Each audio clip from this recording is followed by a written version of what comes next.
Oh, we don't do an intro for this, do we, usually? Not anymore. Intro free. What happened previously on Dragon Ball Z? Well, we began with the construction of a fishing hut. Mm-hmm. And clearing some woods, I believe. Yeah, but then you replace that. To the fishing hut. Oh, what did we do? You did a special settlement action where you were looking around for quarryable stone. Yes. Well, so we'll receive that report. Yeah. But, let's see, what did we do? We got mail. You did get mail. Aldrich received a letter from his mother and a letter from his father, and he wrote them back. His father attached a fucking wand of magic missiles to the letter, which was amazing.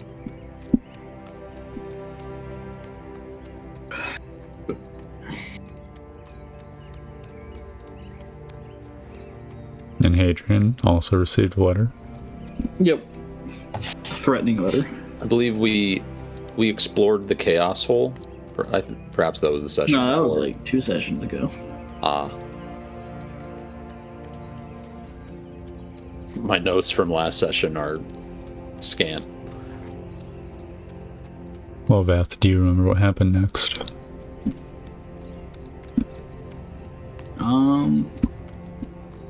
Man, that's a good question, actually. There's a lapse in my memory. Well, we talked to the fucking guy about, like, getting workers and stuff like that. And we went and looked for bounties. There were no bounties at the time. So then we wandered out into the wilderness and found that cave. Yes, that's ringing the fucking bells. So yeah, we were searching for shit to do and ways to make money. We got the location of that cave and a fort out there in the Badlands. Yep. Mm-hmm. In the cave, we found an enormous slime, a super slime. Yeah. Dealt with it swiftly. But behind the slime, a crack in the cave wall revealed a little hidey hole. We saw a ladder back there and a corpse and a table. We struggled to get inside, but after some trickery and casting knock, we found the corpse had left a note detailed the location of this person's stash, which was nearby at was it an obelisk? Yeah, there was like some kind of magical obelisk thing. Yep, so-and-so paces from the magic obelisk. And that was about it, right? You guys just got the treasure, investigated the obelisk a little bit, and then returned home. Mm-hmm. Successful session. Who wants to... True. Yeah, sorry. I was going to add that we aren't going to bankrupt. Yeah, true. So, who wants to roll the d20 for the prospecting results? This is a very heavy d20, by the way. That's a heavy d20. This feels like a physical one. Alright, but I'm not telling you which is the good number. I made a little That's fine. chart. Okay, I've got a physical d20 right here. Amazing. All right. Blow on it.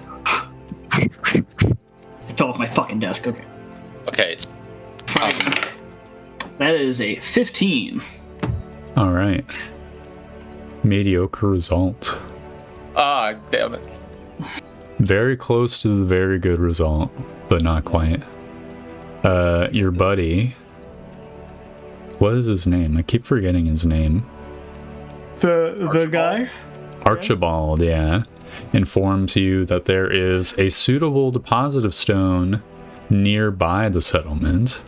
Okay, let's... But not on the map, right? Yeah, well, I mean, honestly, I can live with that. Yeah, in order to mine it safely, he informs you that you'll basically need a guard post as a prerequisite, so that, like, dudes fucking going out into the woods don't get sniped by, say, green Anything. lizard dudes.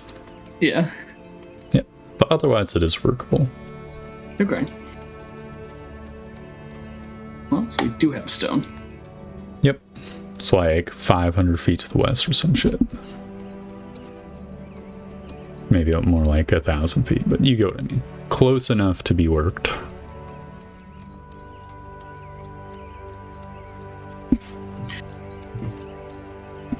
How much does a guard tower cost? That's the real question. Oh yeah, I was It's kind thinking of expensive. I was thinking we could do it this session, I believe, at least. Oh no, we have to make a carpenter, maybe? I forget. Well, we'd have to like import like furniture. That is a possibility. I will say, there is a class of buildings that I added to the tertiary good related buildings. After discussion with Veth, I think, a primitive carpenter and a primitive blacksmith to like fill the gap in case you wanted to build a settlement without importing shit from scratch, because that should theoretically be possible, even if it's like a little bit more inefficient, right?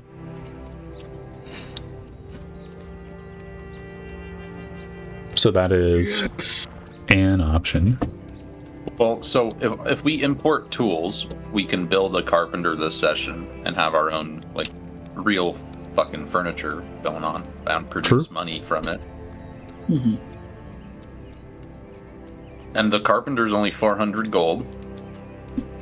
It'll be in working order the next session. That is true. But can we pay that 400 gold and have our expenses be taken out?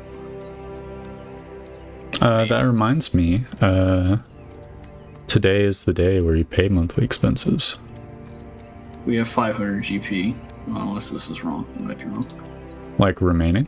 You've already... I don't know. It's in the coffer sheet, but the coffer's token is a different thing, so I don't know. Yeah, I thought the token was the accurate one. Yeah. It should be the same, technically, but who knows? No, there's some discrepancy. I've been using the token one. Or I assume the it's... token I know is updated. Yeah. So this month, it's going to cost the party 354.6 gold to keep everyone employed. Yeah. Can we Kind of rough. move us to the map? Oh, I didn't realize you're not on the map. Yeah, we're My looking at apologies. the load. Okay, we have 694 gold and 289 gold worth of silver. Yep. So a lot of gold. Oh. So... Yeah, so who wants 300 something? 354 gold and 6 silver? Alright, minus 354. And then... minus 6. Yeah, okay. So we still have 340 gold. Where'd it go? Okay, 340 gold and 288 gold worth of silver. Yep. So you probably could do it, but you would be pressed for cash come next month. But Yeah. you know, Beefle is still carrying probably like 100 gold worth of shit. He's got off-color bear skin, bramble elk skin, slime crystals. Yeah, I mean, and that could be one of the first things we do this session is go see if we can sell that shit at the fort. yeah. True. And we can always make more money. True.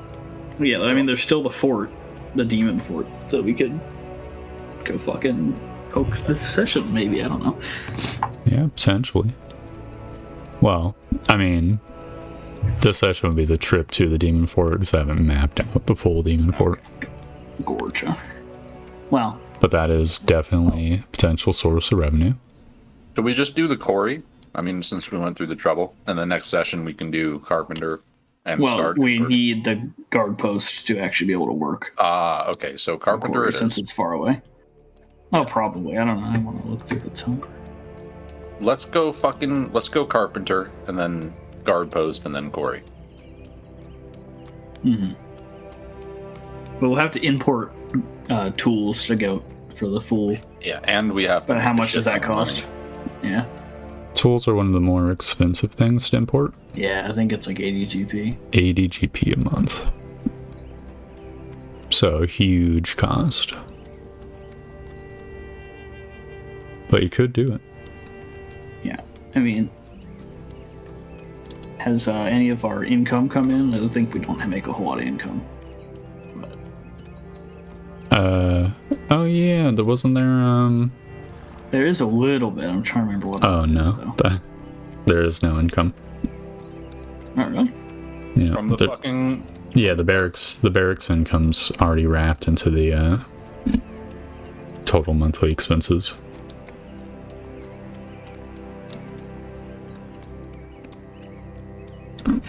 Look, once you get enough money, that'll be total monthly profit. So right now you're very much just in the It's red. gonna be a fucking while. Dude, it will be. Yeah. Just need about like fucking 2,000 or 3,000 gold worth of buildings. I mean, I guess the thing is that we could build the quarry camp now, and we just wouldn't be able to work it until we built the guard tower, but that kind of sucks. Yep, that's why it's mediocre results, unfortunately. Yep. Path of the carpenter.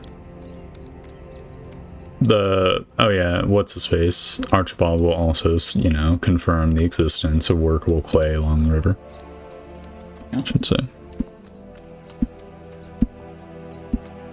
I know that was like a given, but you know, since they were prospecting, anyways. Yep.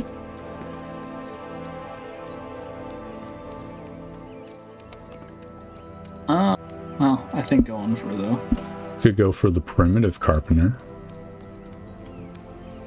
perhaps. It's cheaper, gives like no fucking income, but doesn't require tools. It's more income than a lot of the fucking shit we have right now. That is true, but that is you know, the old saying like grass is taller than dragon bones or dinosaur bones. Covers like 1/10 of Beefle's expenses. Yeah. So what are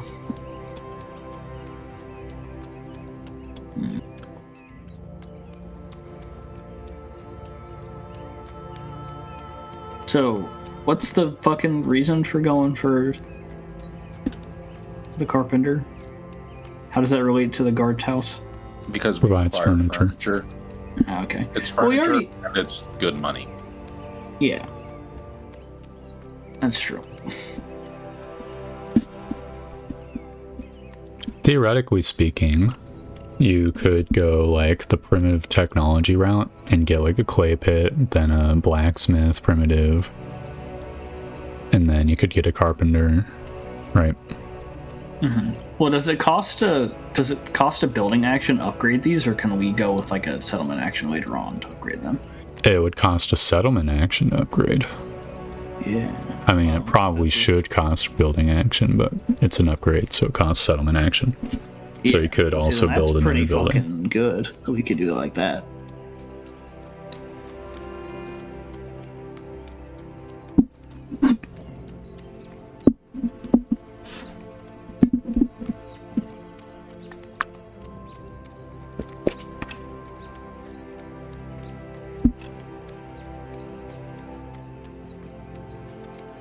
Yeah, so what'll it be?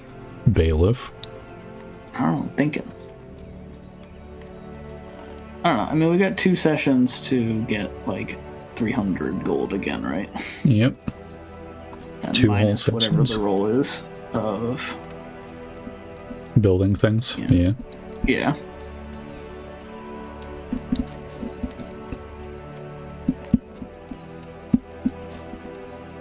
$400 GP is kind of a lot. It is. You would be getting, on average, around 20-ish gold per month from the carpenter, which would be 1/4 of the tool's expenditure. Yeah. We also potentially know a carpenter to come work it. Hmm. that one dude in that one Well, village. didn't that one guy say he'd give us a fucking A discount on importing furniture, Good, yeah. Wait, hold on. What are we doing? We should skip furniture. Yeah. Oh, I kind of feel like we should do that. I don't know. Is that a thing we could do? Is that like this session, say we want to import furniture, and also because of that, importing furniture is like we immediately have the furniture good, and we can set off building fucking the guard tower. Yeah, sure. How much They have to like set up the Are we gonna fucking kill ourselves with that? Yeah, pretty much. Well, it's also 400 gold. I think we can manage that, because it just means next session we have to fucking make some bank. Also this session. Yeah. yeah, the guard tower is pretty early for it, but you could do it. It is one of those things that's standing in the way of us making a lot of money. True. Plus, once you import furniture once, you don't have to re-import it for the guard post. It just needs as like a prerequisite. So it's like barrels and shit. Yep.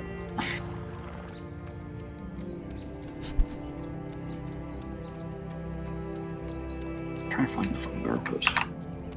It is under basic There it is. buildings. Yeah.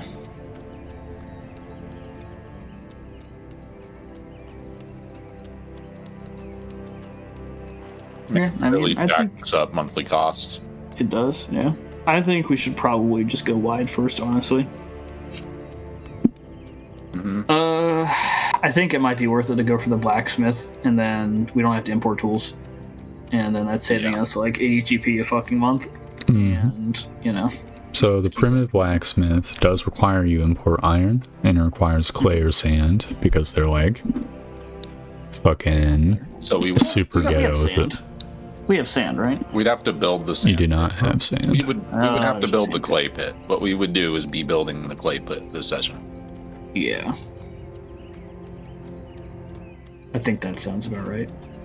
So they'll like set up the primitive technology YouTube video, right, the camera, and then like build like a clay forge. Yep. I feel like the clay pit, it might be our way. I think we should just kind of go like wide, and then also we can kind of spam build these cheap ones, and then once we have a fucking, you know, a clay pit and a primitive blacksmith and like a primitive whatever, Carpenter. then we can be getting gold from all of those. True. Like, So where are at you the same gonna- time that it might fucking.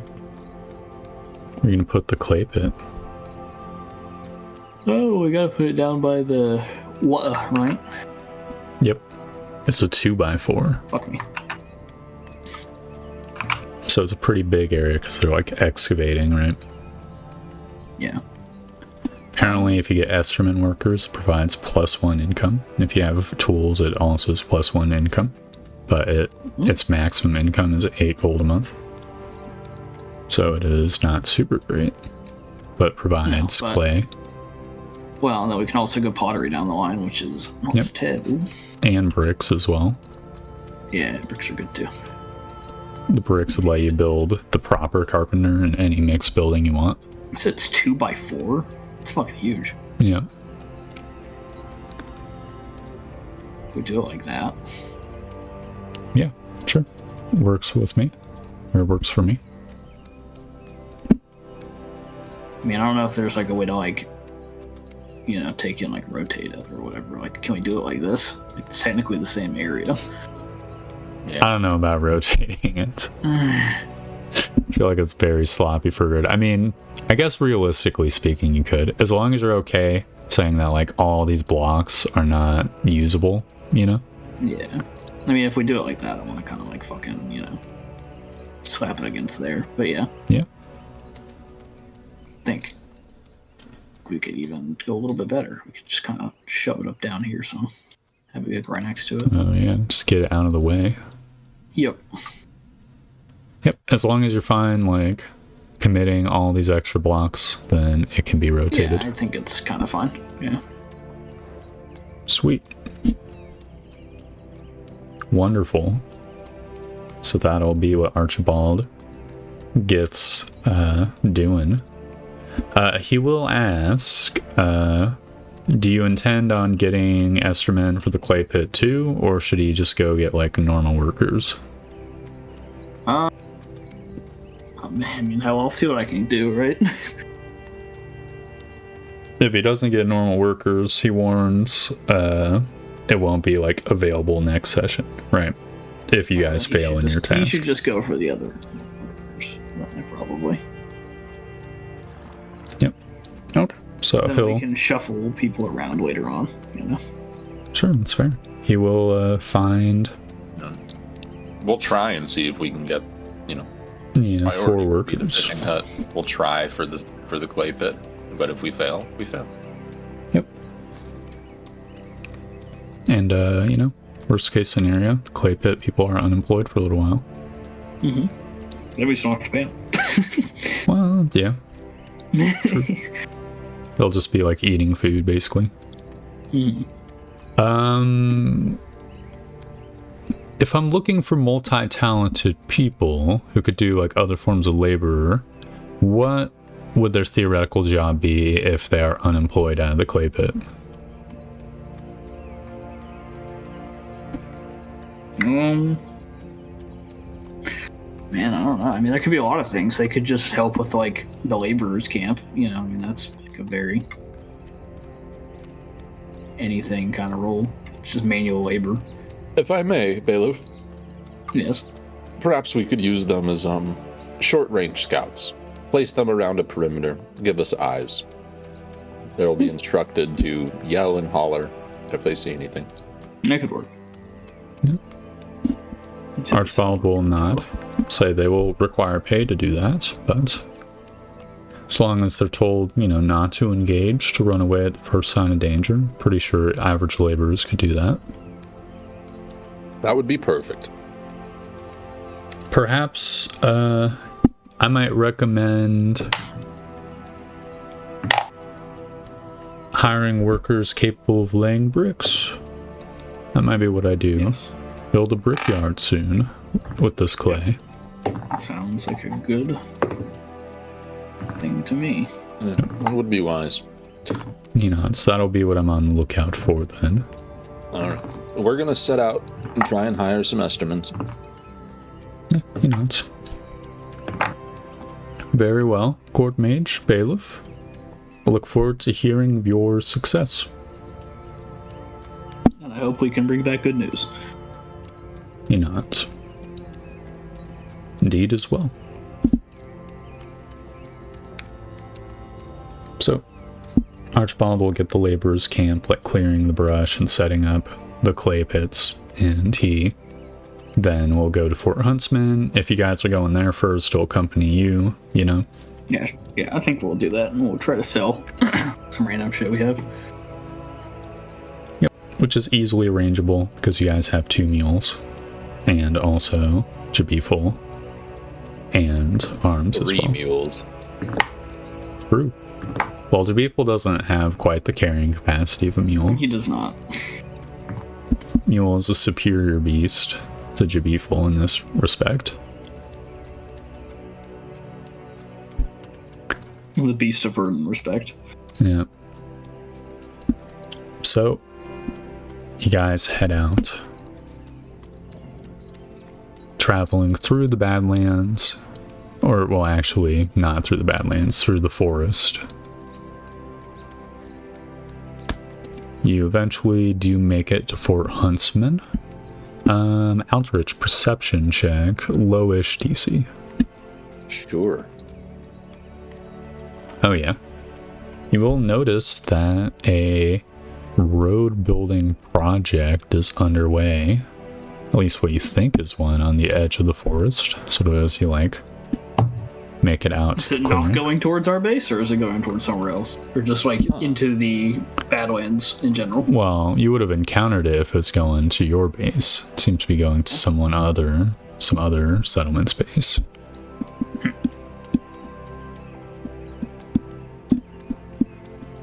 I might like wave down one of the workers. Excuse me. Yep.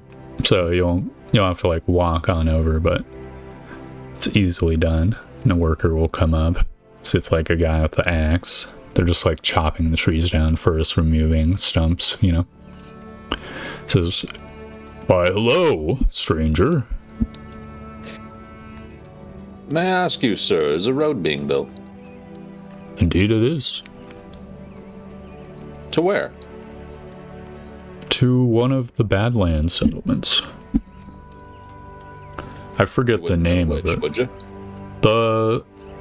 It's on the eastern side, but not the furthest east. Headed by some Caprini. I figure that'd probably be the Amber Company. Roll an intelligence check. No, that one's west of the one I'm building to. Oh. Well, don't let me keep you. He'll go back to his business. Hey, one more thing. Yes. Who are you working for? A guild? Well, Just contractors? we're just contractors. A few of their agents, the Caprini mans, came about knocking around towns looking for laborers able to clear through miles of woodland. Where is your operation based, if I might ask? Aldrich will pull out a pen and note. We have tents, and we're sort of following along our progress. No, I meant where you might be based originally. Let's say somebody else wanted to build a road. Where would I find you? Oh. Well, I personally lived in Reach.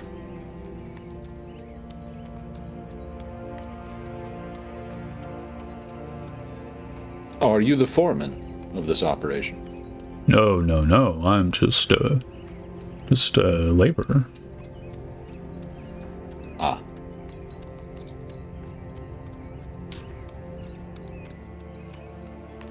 So And you're not- to clarify what he's saying that these guys are just a collection of random laborers that whoever is running the settlement, they just sent dudes to the towns, saw who was available and willing, and then hired them out and brought them here.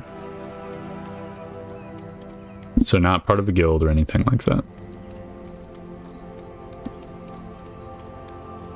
That's a good thing. It means you don't have to pay guild fees. Yeah, but Caprini are shrewd businessmen. yeah, unusual. One wouldn't think so. If you guys want to hire us, I could, let everyone know that there might be more work knocking around after we're done with this project. Maybe we could hang out at Fort Huntsman for a bit.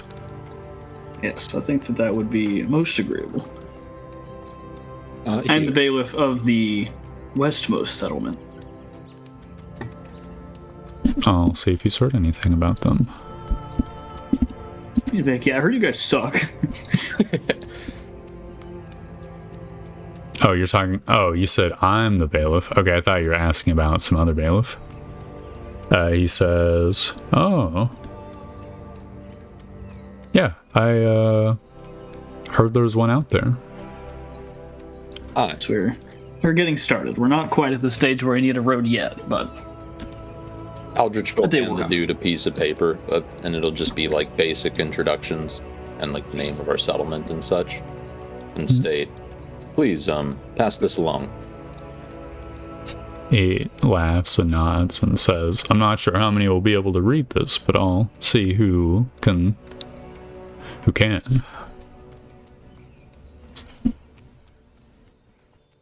Well, I'd just like for your boss to be aware of us, and that we may be interested in his patronage one day. He nods. Okay, I'll make sure Word the of mouth will message... suffice. Huh? I said word of mouth will suffice. Yeah. I'll make sure that this paper gets to the agent of the other settlement.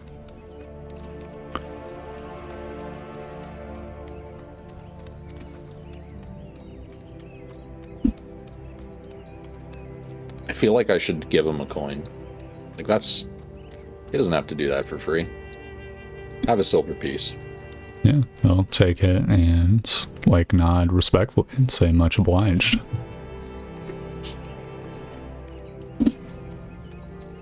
Ta-ta now. Yep, he goes back to chopping trees down and doing labor things.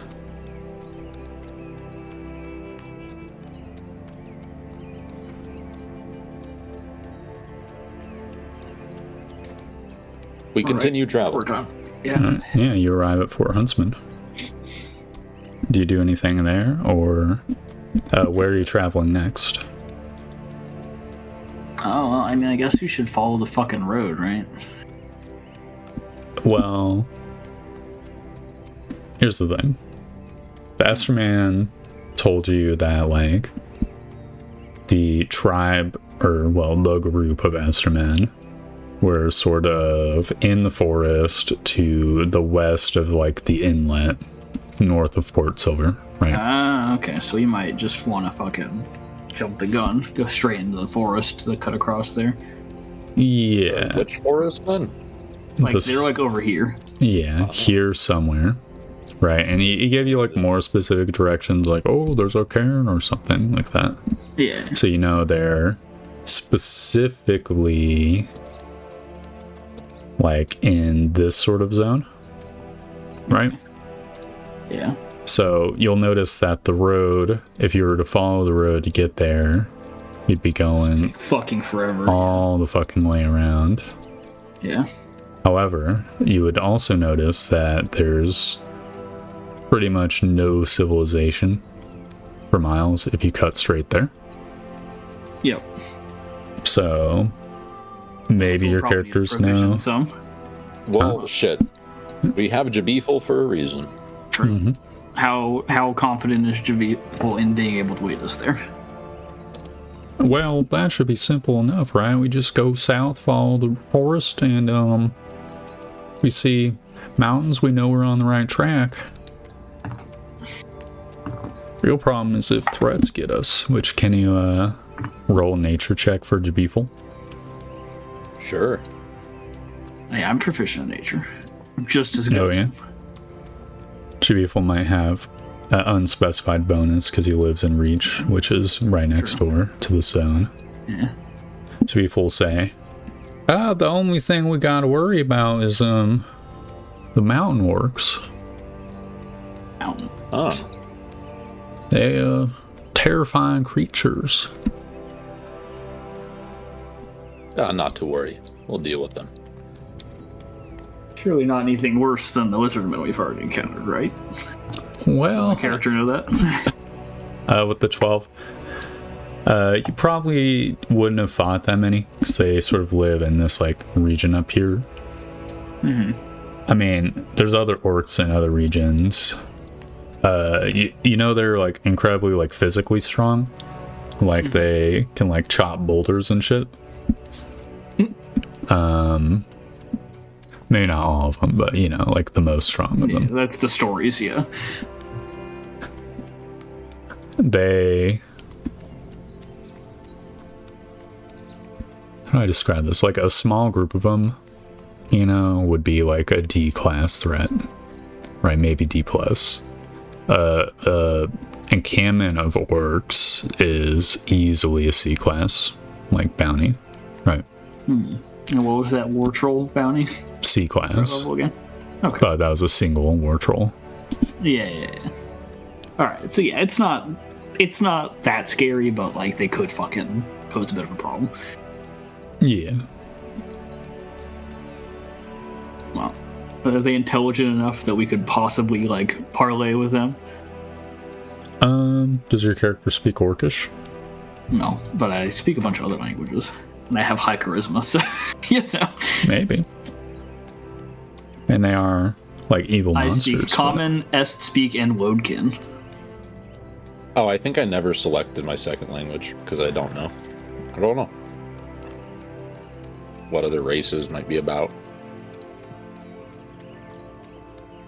Aldrich would probably be more inclined to like whatever was used in the old Badlands.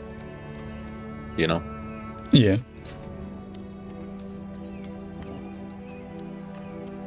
So like, just like the old Zaltitan language or something. If there is such a thing, yeah. Alright, Aldrich will he's gonna go, alright, enough about the orcs. Let's find a trader. Get this crap off of Jabifel. True. Yeah, we would have picked up the shit that was in there too. Should have picked up all of our crap. Because we had some stuff that was on the fucking other sheet. It was not on Jabifel, I believe. Yep. I assume all the crap has been transported over. Yeah. Bunch of pelts and horns. Yep. 3 bramble elk pelts, 1 bramble elk set of horns, and 1 off-color bear pelt. Yep. We can keep the bear pelt though.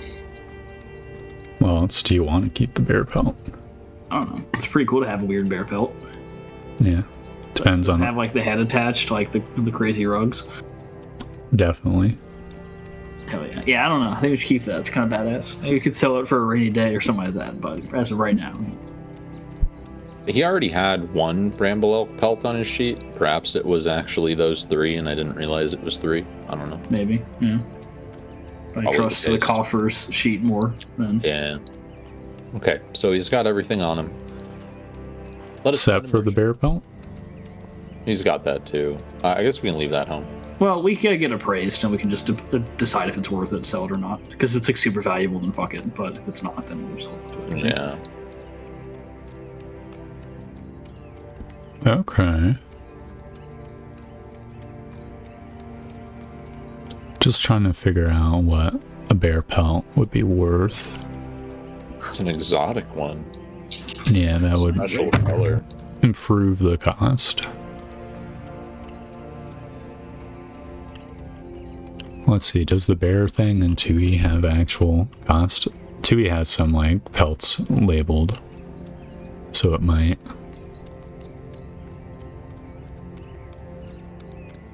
Okay, let's see.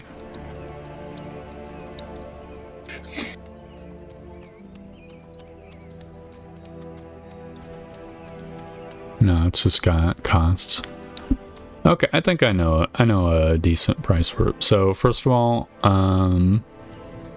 you'll get the information now that if you were to clear out a road, traders will come to your settlement, like caravans where you'll be able to buy stuff just in your settlement for a little bit cheaper than in Fort Huntsman, right? Nice, yeah.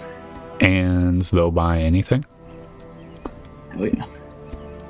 Here in Fort Huntsman, there are traders, but you'll have to like roll a persuasion or something, or maybe a luck check in order to like hawk shit to them, because these are more like,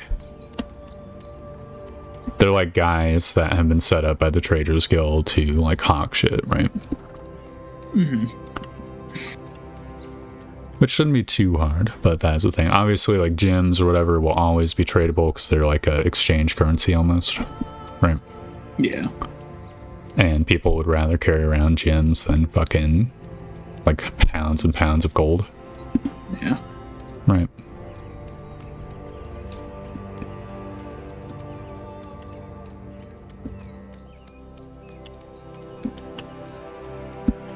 So, yeah, can you give me that check?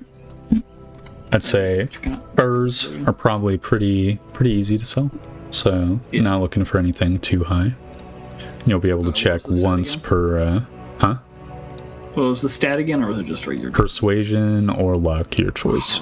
Okay. Well, I think I have a chance with persuasion. Just slightly, though. Oh, yeah. Oh, yeah. And you will be able to sell the pelts,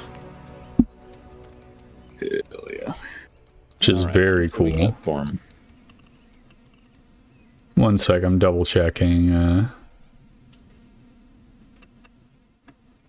It's so weird what pelts are called out. So for the bramble stags, can you roll like 3d20 to see like the condition of all the pelts? They're gonna be like relatively okay. Oh yeah, Oh, they're God, good 15, condition. 15, 14. Yep, Oh, yeah. they're in good condition. Thank God. You were the quick draw. It's good. Yeah. So the bramble elk pelts will be worth like 10 gold apiece. And Ooh. the bramble bear pelts rolled 18 persuasion. They haven't seen that many, so this one would be worth 30 gold pieces. Oh my god. That's 60 GP. I'm putting it all on Jabiful for the time being. Well, Jabiful has his own money on his sheet as well, so He doesn't have any gold. he should have 50 gold on his sheet. Oh, well, he does now, and we need to put that 60 somewhere else. Just pretty sure. Somebody's Yeah, character sheet. Jabiful got paid. Right. Oh, He should technically have 100 gold on his sheet. I have the pouch of feather, but maybe we should just fucking sell that thing. Yeah, if you want. Contents weigh half their weight, can hold up to 6 pounds. Yeah, dope. It's really just like a fucking micromanagement nightmare for us. A little bit. Yeah, you could. Sell it. So, an idea I had, in case you wanted to make it simpler, you could set it at its maximum weight and then just have like a carrying capacity like listed, and then you wouldn't have to do the math over and over. You know, like how the bags of holding work. Mhm. That is an option, or alternatively, selling it to alleviate yourself the hassle could also be I worth. think that's. I'd ask the trader. Well, I'd hand it to the persuasive one and be like, ask him. How much he would sell it for or buy it for? Yeah, sure. Well, I'll see if there are any merchants interested in the Well, bag. we'll say, yeah, I'll buy this. He'll chew his lip. I want to turn a little bit of a profit, but this should be in high demand, so I could buy it off you for 35 gold. I'll kind of look at Aldrich. This is Aldrich's goodie. Well, Could give me an Arcana check, Aldrich, now that you know what it is, just to verify the price, if that's what you're laughing about. sure. So one of these pouches could be bought and may just rest for 40 gold. Oh, okay. Yeah, we'll sell it. Good deal. Now, he probably would be selling it here for a bit more gold, No, but 50 gold, yeah, but still.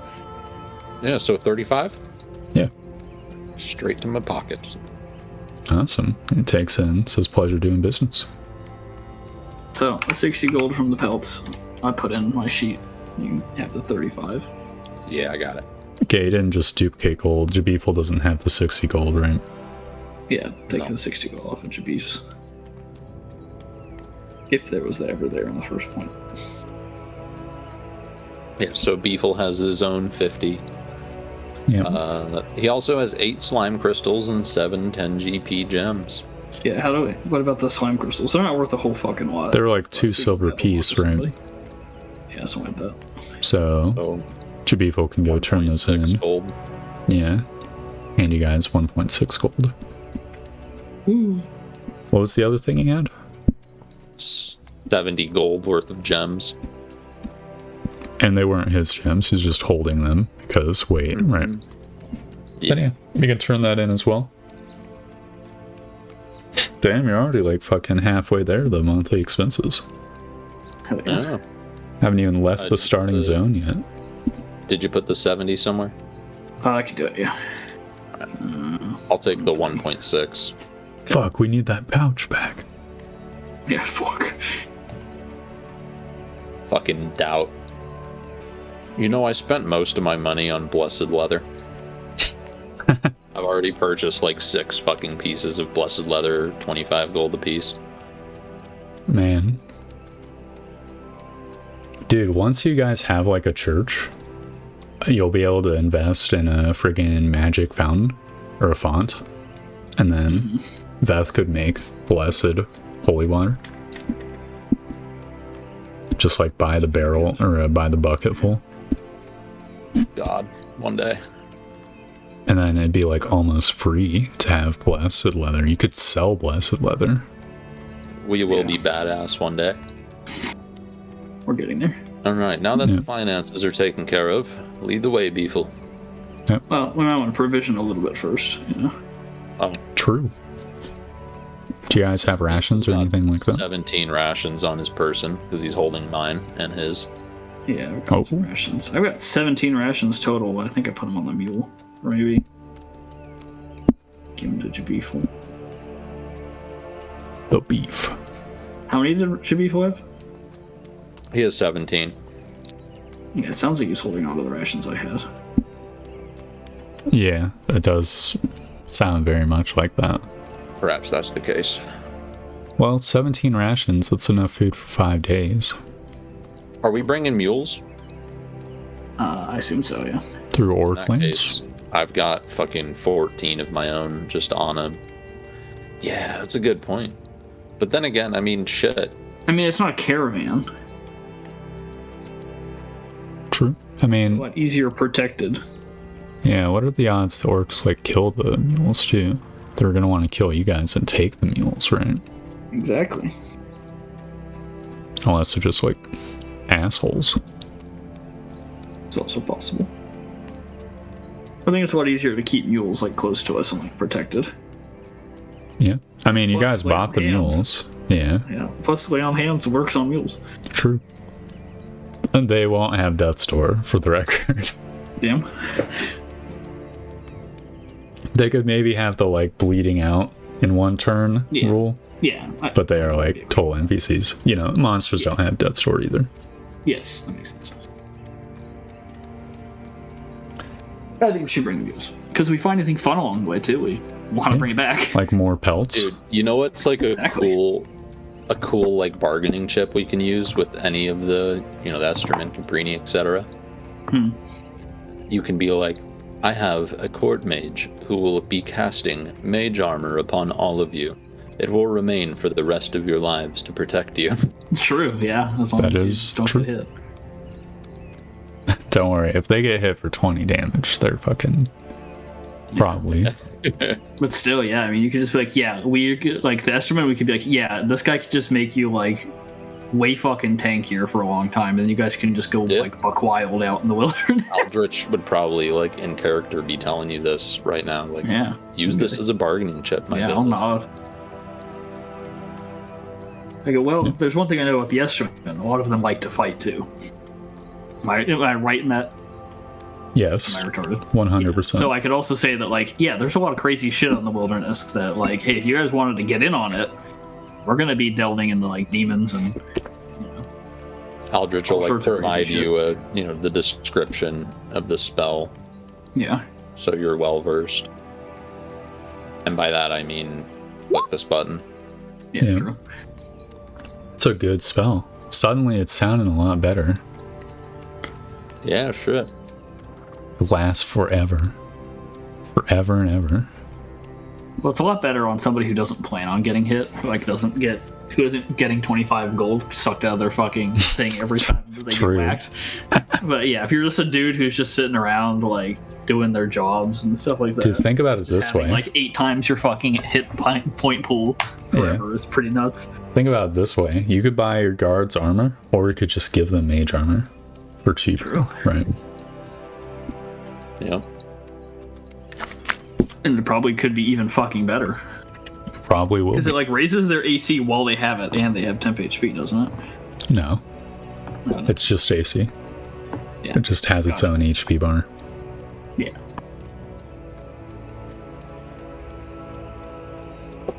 So yeah, the party begins travel. Unless there's anything else you do in Fort Huntsman. I think we should buy just some rations in case we fucking get a little bit lost or something like that. I mean, we could forage in the wilderness too, but, like, let's just get, like, a couple extra days. Let's go out Yeah. to, like, a week plus one. Let's go to 8 days of rations for all 3 of us, which would be how many more? 24. Wait. Something else we should Total. quickly provision. Okay. Yeah. One more thing of note you may wish to consider, Bailiff. Uh-huh. I'm not sure what, you know, of Esterman tradition, but perhaps we should bring a gift. Ah, yes. Well, do they have any, like, fine, like, swords or axes here? Oh yeah, 1 hundo.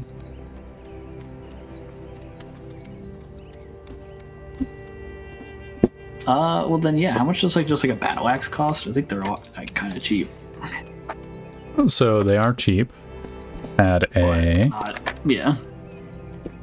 they will be twice as expensive here, but they are still cheap. Yeah. A battle axe is worth. Sorry, I was looking through my book. 10 gold pieces. So it'd be 20 gold at Fort Huntsman. Could we kind of make a check and see if one of the traders has one that's like not like +1 or magical, but kind of ornate, Just like pretty? yeah, just like a nice looking one. Yeah, just luck check, roll higher than a 5. Is it possible? Was that D100? Did I roll D100. Yeah, you I did. didn't mean to do that. Hey, it's more than 5. True. It'd be more than the equivalent of 5. Yes, yeah. So yeah, you find a good old ornate battle axe. The guy will sell it for 25. Alright. Done. Yeah, I'll do that. Can you add the 24 rations to Jabiful's kit and I'll subtract it from my gold?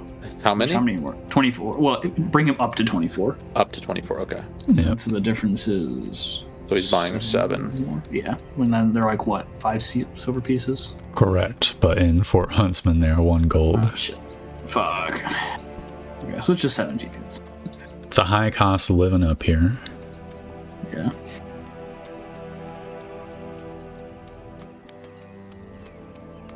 Okay. Okay, so I have 99 GP with me.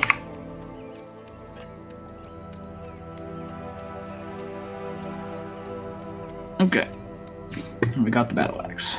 But the battle axe will have to go on my mule, but that's fine. Yep. One thing I will say about estimate workers as well, it's a rule that I haven't like written down, but is one that has been in my brain. A single estimate is worth the same as 2 workers in a physical job. God damn, okay.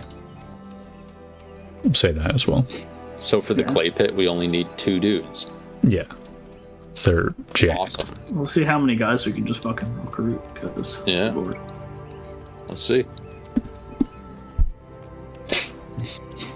So yeah. Alright, is there any other provisioning? Also, what are your spells?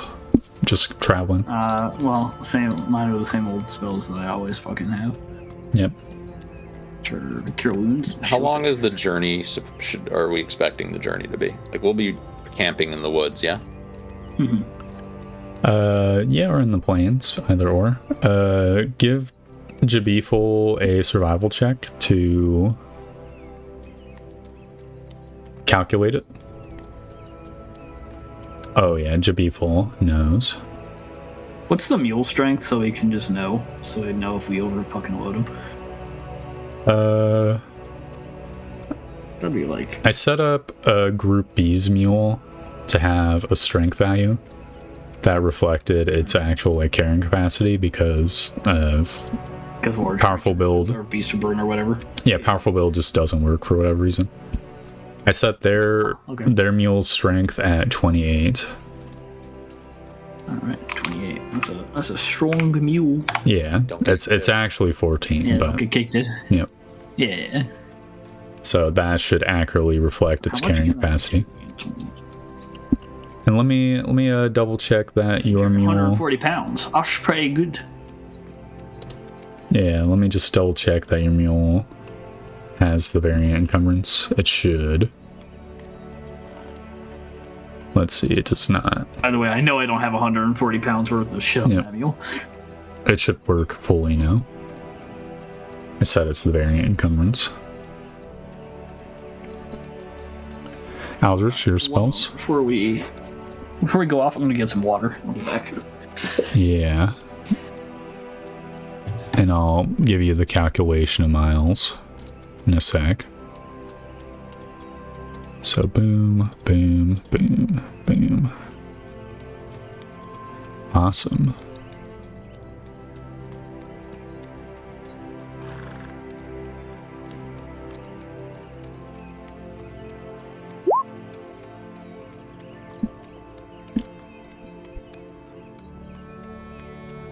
All right, the Beef Meister will tell you that the trip if we're walking through the plains, it should take 3 to 4 days. If we're going through the woods as the eagle flies, it will take considerably longer.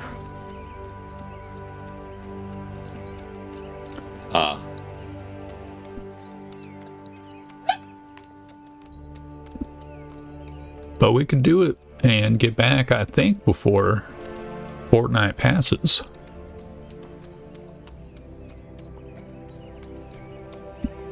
Even if we were to go straight through the woods. Which route would you like me to navigate? Sorry, once again for me. So, through the woods is a bit slower. Through the woods is considerably slower. It will take 3 to 4 days by foot through the plains, and about double that, maybe like 6 days if we were just cut straight there. And that's not including any like unknown stuffs like there's a cliff in the way or some shit. Let's take the plains. I'm sure we can handle whatever orcs come for us. Yeah, I've seen you guys fight. You are incredibly strong.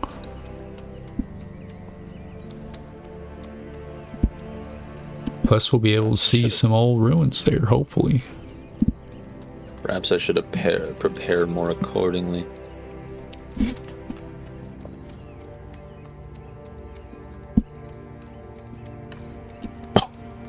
I'm going to consult Veth on the dark vision ×3 before I put that in stone, if that's okay. Yeah, that's fair enough. Just need to do it before I adjudicate any travel.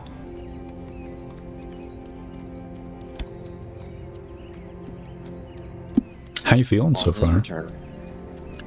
Good, you know. Feeling like, I don't know, things are in motion. Yeah. It's true. Alright, I'm back. Welcome back. How do you feel about dark vision ×3? I mean, hell, that's pretty cool. Because, okay, so Beefle was explaining to me we have a few options. We can either, take the roads, probably the worst option. Yeah. We can cut through the forest, which would be safer but take a lot more time, twice as much time as it would take to go through the plains. But through the plains, it'll be 4 to 5 days, and we'll have the orc threat. Yeah, I like that. Yeah, same. So, the dark vision. Do you think it's wise, or should I bring like maybe 1 or 2 dark vision and then some fire traps or whatever, scorching rays? I mean, like, we still have a lantern, right? So yes, the idea of the dark vision ×3 is, though, that at night or whenever the sun's down, we can travel without a light and will not. How long does dark vision last? Is it like 8 hours? Okay, yeah, maybe a 3 is pretty good. So you're talking about like rotating your sleeping schedule, where you're sleeping in the middle of the day when everything's the most visible, and then traveling at night, basically? No, not necessarily. But I was thinking, I mean, it'd be pretty effective, though, I think. That would be effective. I was thinking more along the lines of like, towards the end of our travel, we cast the spell so that we can continue to travel without a light, and then come time for sleepy time, everyone will have dark vision on their watch. Yeah. Okay. I mean, both work.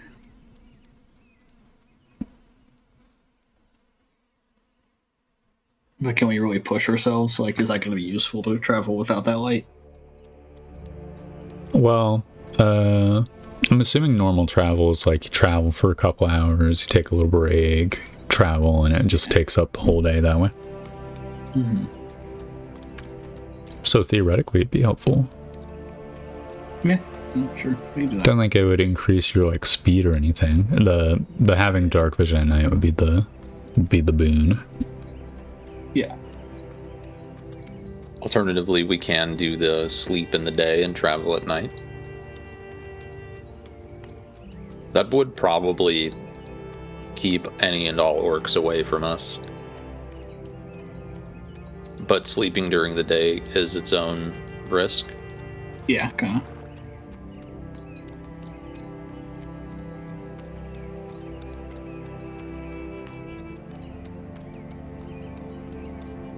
Well, what would be the alternative I'm really kind of spells? down to do either. What would you prep if you didn't prep the dark vision? It would be like 2 fire traps and a scorching ray. It's just like full Doom guy combat mode for the travel. Yeah, pretty much. Just in case of orc. So we kind of do want to run to orcs probably, because that'd be fun. True. I don't know. I think that there's definitely like some cases for the dark vision.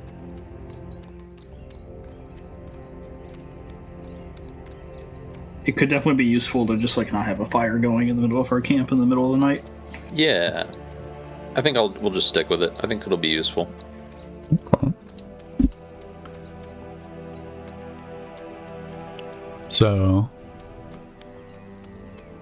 that's like locked in. The party begins travel. Yep. All right, the party begins travel. Guys walk across the plains to the edge of the forest. Or I guess just like start immediately heading south. Which takes time, you know? You eventually like see the mountains in the distance, or how far away can you see a mountain? Do you see always? Far. Not always, but Because Let's not see. always. It just How far depends. away can you see a mountain? Boom. depends how tall the mountain is. As far away as 100 miles if you're on the top of a tall building.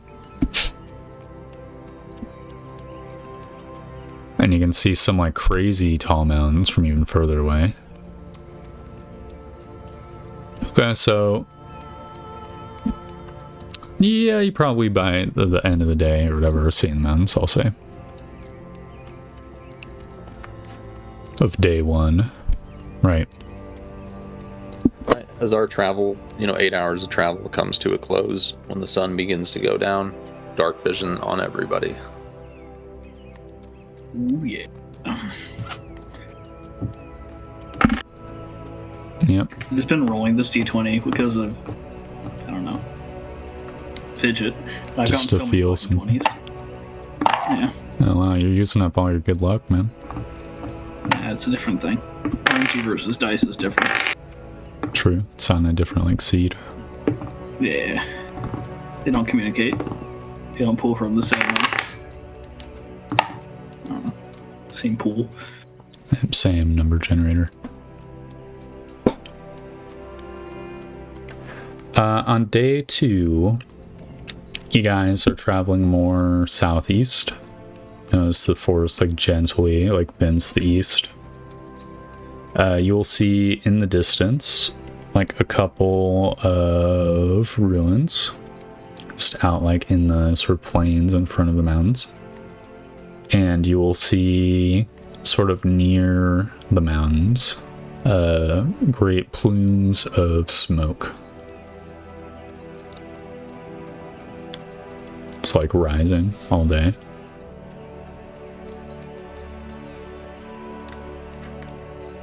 It's on the second day that I'm gonna need the party to roll an encounter check. Can roll with a disadvantage, I'll say. 1-7. Alright. It's peaceful for the first part of the day. Then during the night, one more d20. 12. And another one as well. 3. Awesome. So the party makes camp sort of in the like foresty region. I imagine you guys will like pop in the forest to rest and tell me if that's accurate or not. Seems wise. We're just traveling along the line, so. Mm-hmm. On the third day of just like walking all day every day, you begin to see probably like the first sign of civilization that you've seen in a while, right? a small town, a village, but you can see like a big stone building from the distance. Okay. So if it is a village, it's like home to someone important, and surrounding it like are like small like clumps of farmland. Uh-huh. You'll be passing relatively near it, so you could choose to visit it or not at your own Yeah, sure. leisure. Why not? Why not? Okay. So you will. It's like come up and it's like an orc town, like oh. No, it's a human town. I've got a layout for it. It looks pretty ugly. In the art style. Let me lighten the fucking grass a little bit. There we go, that looks less terrible. And maybe make the grass slightly darker. There we go. Oh, that looks okay. So yeah, this is what you see. These guys got a farm and like a clay pit, maybe. Yeah, we're gonna start taking notes. So this is a big like stone building. You guys will be coming from this like area up here actually. It's like top right. This is a large farm they have. Mm-hmm. It's not a small farm, which is why there's the double wide plots. It's sort of like fenced off, but there's like a little path that you can see. It's not on the map. So this looks like a tavern. This place up here is the large stone building. Over here you can see a blacksmith. And the rest of the buildings are like, you'll have to be closer to identify them. But you can see like for a drink. Yeah, continue. Oh, perhaps. You can see like villagers just like walking about doing business. And now that you're in town, you can see that this area behind this building is like a lot of like fenced off ground. You can see like horses like grazing in the fenced off area, as well as other like livestock.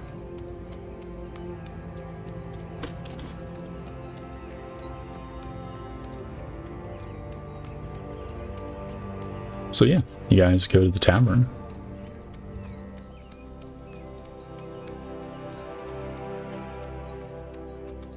And you'll see like, you'll pass by people who look like curiously at the two strangers coming from the unusual direction. Greetings. Greetings. Guys enter the tavern. You can see that there are a few locals drinking there, a couple traders, but it's mostly like not a full up at this time. It's kind of just like a slow day. Or maybe this is a normal day for them and it's always slow. Who knows? Barkeep will sort of wave you over. It is a woman barkeep. Amazing. Can we buy the strongest alcohol they have for people? You absolutely can if you want. Oh yeah, yeah. It's gonna be like making them take a shot of tequila. Be the most expensive alcohol as well, coincidentally. It's just a shot. It's not fucking like we're buying a bottle. True. Well, we'll do some rounds. A round. perhaps. A single one. So immediately just buy. So give me your strongest shot. Right. Give us no. 2. Yeah. Sure. Yeah, I can do that. So like pull out some whiskey and pour a couple shots. And smell the alcohol radiating from the whiskey. Shots. It's that crazy stuff. It's the good stuff, and she'll slide it across the counter. And I'll slide one down to Jabif and we'll fucking have a go for it. Yep. Beef will attempt this. Roll a Constitution saving throw for the beef. Oh, I got it. Oh yeah, he pounds it down. Oh yeah. You can tell that he wants to cough, but he resists the urge. He says, "Oh, wow, that's really strong stuff. It's good alcohol, sirs." What do you mean strong stuff? That was a wine cooler. People will look shocked in your direction. Just gaslighting. Just smirk. Barkeep will laugh, say, "What brings you fellas here?" Travel. "I see. Come from Port Silver?" No, we've come from the Badlands. She looks surprised. Oh, you're looking at a bailiff.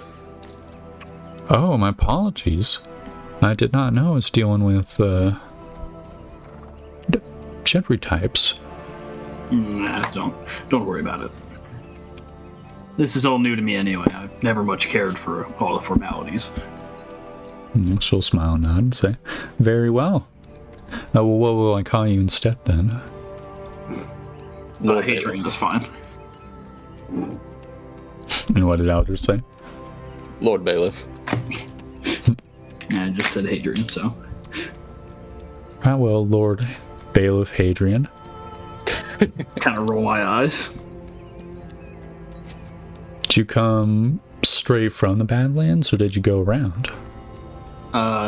Came through, what's that fort called? Okay, why am I blanking on this? Huntsman. Yeah, Fort Huntsman.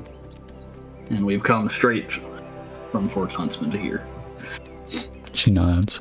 "I heard they hired some rough and tumble adventuring types. I suppose the rumors are true then." Oh, what do you mean? Well, to go straight through orc lands? Without a care in the world? We didn't run into any orcs. Well, we can take care of ourselves, but we're after some Estermen. She nods. "Oh, you heard of the bounty?" Bounty. "Yeah, the Estermen are feuding with our local lord here." I see. And if I were to perhaps take these Estermen away from here? "Well, I'm sure he'd be appreciated if you could find his horse." Hadrian. Horse. Hadrian. What? This might be just the opportunity we need if we can settle whatever this is for them. They'd owe us. Precisely. Oh, explain to me about this situation. Of this feud and this horse. Sure. So it all started a while ago, which I'll third person the like history of it because it's a lot of like back and forth obnoxiousness between the two groups. Guys pissing each other off, yeah. Basically, all was well in Roansburg, which is this town. And things were good. Eventually, there were signs of poaching, and the Lord like found out that there's this group of Estermen sort of living just out in the forest, you know, east of here. Yeah.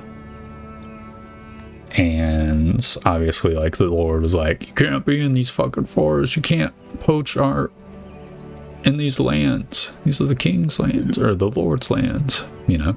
Yeah. And then they're like, fuck you. Basically, but also the Estermen were being like sneaky about it. Like, oh, we're not poaching. No, we only kill the things that the lords permit. You know, little like rodents, squirrels. Right. The Estermen are very sneaky. And so in order to like piss this guy off, they started being a little bit more bold and like literally like poaching shit like near to the settlement just so that like his hunting trips would just go like without game. But whenever they like search their camp, no signs of poached food.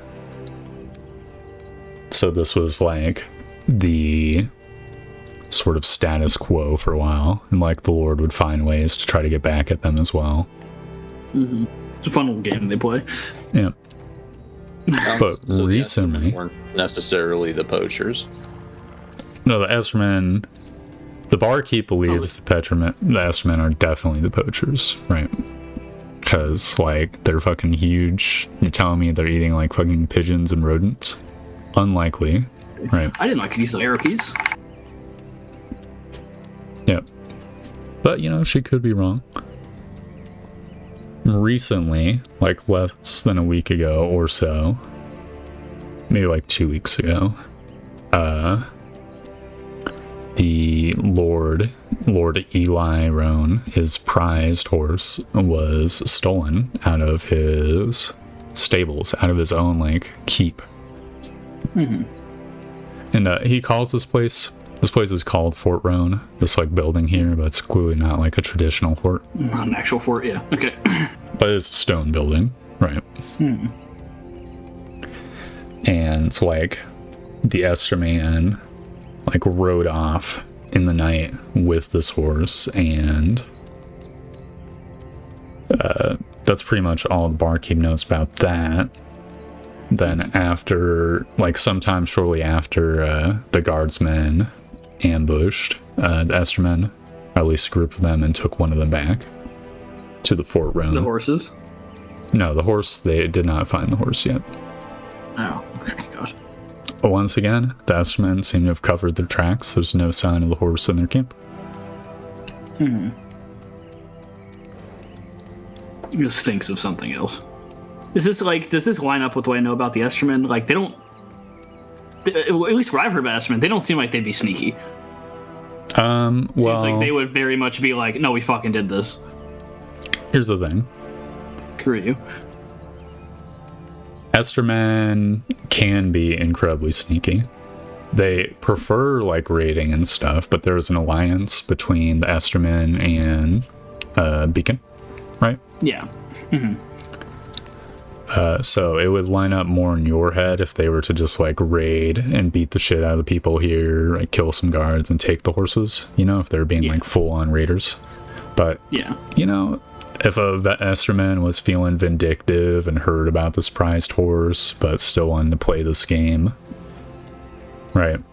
It's possible. But... Yeah. It's possible that these Estermen don't want to flagrantly like disobey the laws of the land and get like a bounty on their head or something. Because otherwise they'd be like bandits in this country. Yeah. Well, then thank her for her time. And then I think after we have like a meal or something, we'd probably go see if we could talk to somebody from the fort. Yeah. I think the like total, like the expensive shots and also a meal be like a 1.5 gold, I'll say. All right. Like total? Yeah, total. Okay. I'll pay for it out of pocket. All right. Covered. All right. So where do you go next? The fort, I guess. Okay. So you go to Fort Roan. Just like climb up the hill. Yep. Right, and you'll see like there's a gate and a couple guardsmen who sort of say, "Halt, who goes there?" Hello, I am Lord Bailiff Hadrian, and I wish to talk with the lord of this town. Guardsman nods. Seems reasonable to him. I'll go in and announce you. Thank you. Guard goes in. The other guard just stands around. Eventually, the guard comes back and says, "The Lord is waiting for you in the yard." Thank you. And I'll enter. Yep. And you can see, like, the Lord standing around. It's just, like, a dude in, like, fine-ish clothes. Yeah. Not, like, super fine. This guy's clearly, like, a low-ranking I've got noble. the bailiff's mace, and I'll have put my hat on. And the bailiff hat. Yeah. He says... And I'm still wearing, like, my, my armor. Mm-hmm. He says, "Greetings, bailiff. Greetings, my lord. To what do I owe the pleasure?" Proposing a bit of a solution to this Esterman problem I hear you've been having. He nods. "I see. You see, I've been charged with a thief in the Badlands, and I'm looking for workers. And when properly motivated, I have found that there are no finer workers than Esterman. Well, if you can convince the savages to do the work, I'd be glad to have them out of my fief." I grew up in Port Silver. I think I might be able to swing it.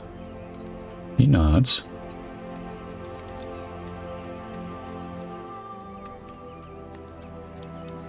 "I suppose you'll want information then as to where Yes. they are." Where they are, and I'd like to talk to the one that you detained, if I may. Yeah, and he'll take you to and see if there's like a cellar sort of dug out underneath this building, which I'll describe briefly. This place is kind of like a fort. Like, there's a guard post equivalent in here, like a pretty big one. These two areas are like stables that are sort of built into the same building, but made out of stone, right? Whereas there's like a retaining wall of stone up here, or something. Yeah. So the Lord's quarters are in here, as well as like an office.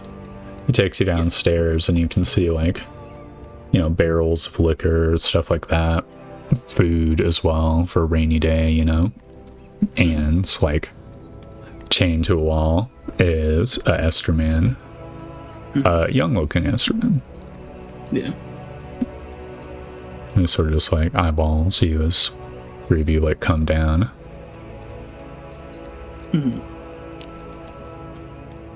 he's not like in a cell, he's just chained to the wall. Yeah. They don't Like appear to arms have... up style, or just like shackle his leg? like arms up style. Like, obviously they very paranoid about the capabilities of this Esterman, so made sure he's properly secured. Yeah.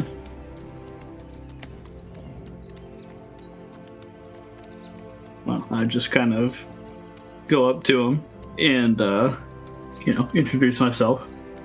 Yep, and I'm going to start speaking in common first, just to see if he, how he responds. okay, he stares you down. Well, then I'll switch over to speaking Esterman. And what do you specifically say? Well, I would say, like, I'd probably, like, try to, like, work in, like, stuff that really makes it seem like I understand their culture, Yeah. Kind of be like, something kind of like humorous, like, wow, look how they've got you hung up, something like that.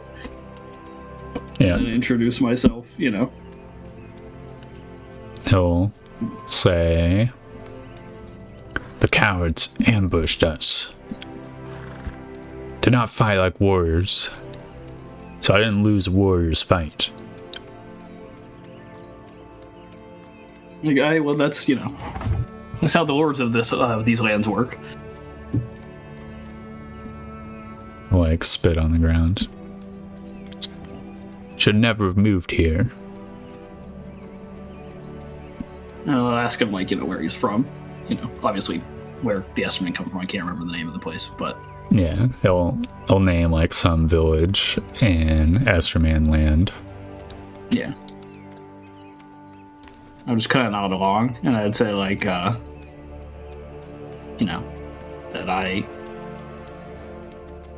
am trying to smooth over this conflict between you all and this lord. And that, what if I could offer you and your people a new land where you would not be poaching?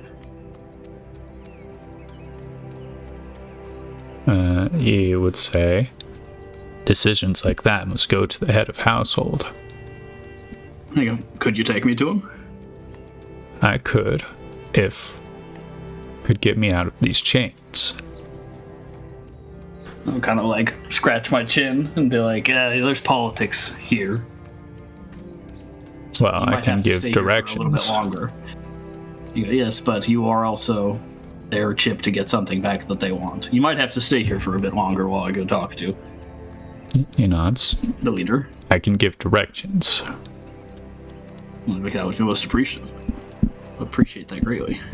And he'll give you suitably in-depth directions, like, oh, turn right at this stone and blah, blah, blah. And I'll kind of, I get a little bit closer to him and kind of whisper and be like, did you guys really actually steal this guy's horse? We did not What's the steal over and the horse. What's the over and under of this conflict from you guys' side? Well, we did not steal the horse. He'll pause and say, we might hunt game in this forest, but that is because no man owns the forest. The horse is in a pen. The pen belongs to this lord. Let's kind of nod a little bit and, ask him, like, who do you think stole the horse? He shrugs. Sure, any other manner of thief could steal this horse. These lands are riddled with crime.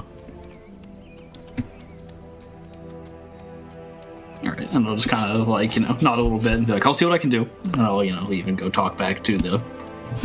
Roll a d20 to see if he might, by RNG, know some useful piece of information on who in the area might. Sure. 18. He says, maybe you could inquire about the Forest King. What kind of say Forest King? Yes. Do you meaning I ask this guy about the Forest King or ask his leader about the Forest King? Either or. Okay. That is bandit. Nearish by. Sure, he could have stole the horse. Kind of just nod. I'll do that.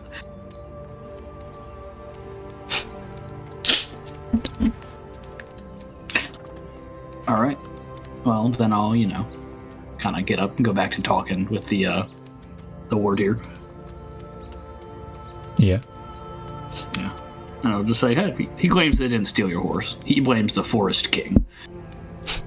The guy will laugh and say, the Forest King is much more south than here. Well, If there's one thing I know about bandits, it's that they don't stay complacent for long.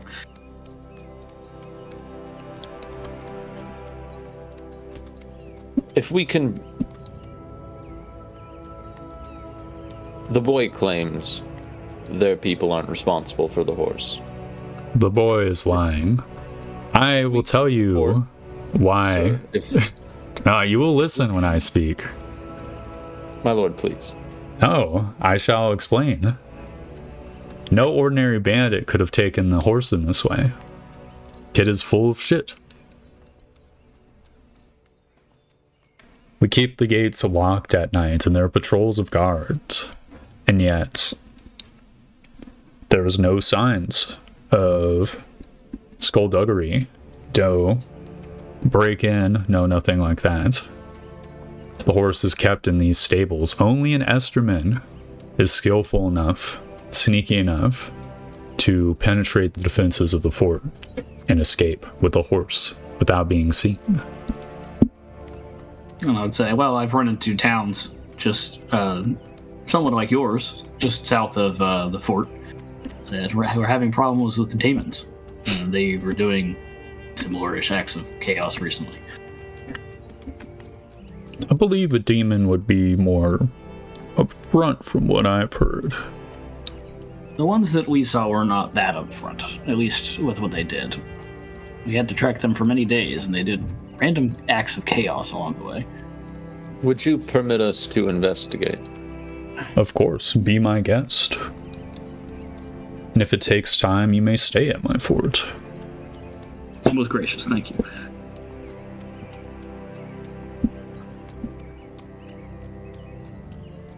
And he'll sort of like walk you over to the scene of the crime, such as it were. And it's just like the stables on the right hand side.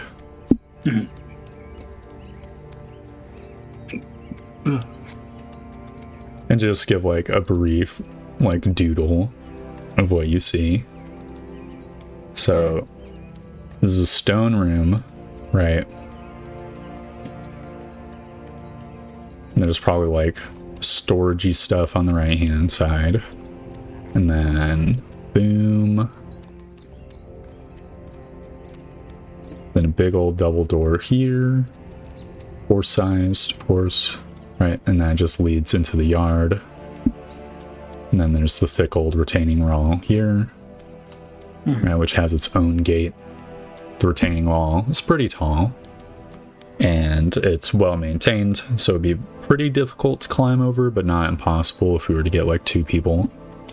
But They get a horse out of it. yeah, the Lord will say, but alas, they could not have just climbed it because, you know, it's locked. So, right. They're not bringing the horse over the wall. Well, maybe they could if there's enough of them, but our guard saw a lone rider ride off with the horse. Even took a shot at him.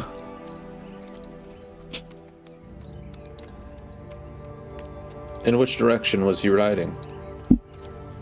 To the east.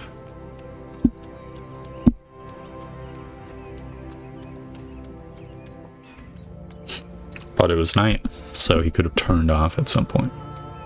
Objabiful. Look. Well, how long did this happen? A week. Okay.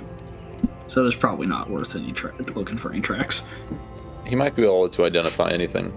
We'll give Jabipal the instructions. Anything that it isn't a booted guard or this nobleman's boots. Yep. You're asking him to search this room? Ooh, goddamn, yeah. Boom.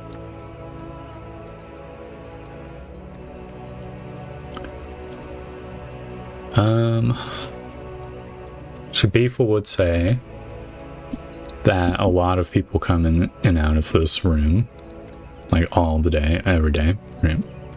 Do you notice anything odd? Well, he did roll a 23, but I do think it might literally be impossible. He would say there's no signs of anything odd.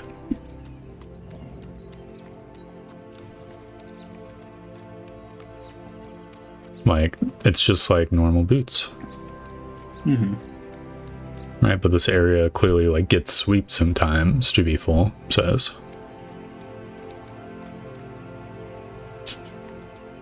There's no scraps clothes or anything like that.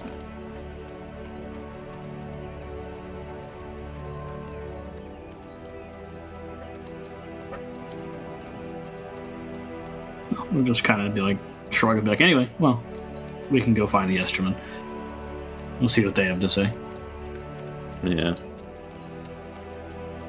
And then I would just kind of like, you know, ask like about the bounty that he has put on dealing with this problem.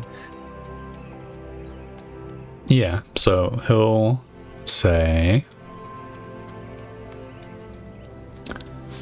150 gold. You can return the horse and 100 gold to drive the Esterman off. Kind of nod. And just be kind of like, well, and with that, go have a chat with him.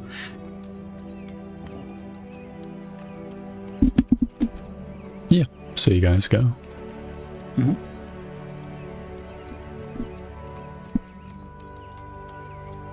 and return to the Supra map. So I'll just mark the settlement on the map. It is right over here-ish. That's where we just were. Yep. Yeah, okay. So the directions lead you like over here basically, Yep. which you can arrive sort of near the end of the day. Presumably, if you commit. So, Yeah, sure. alright, so you guys go. Bring in the Beeful and everyone. Yep.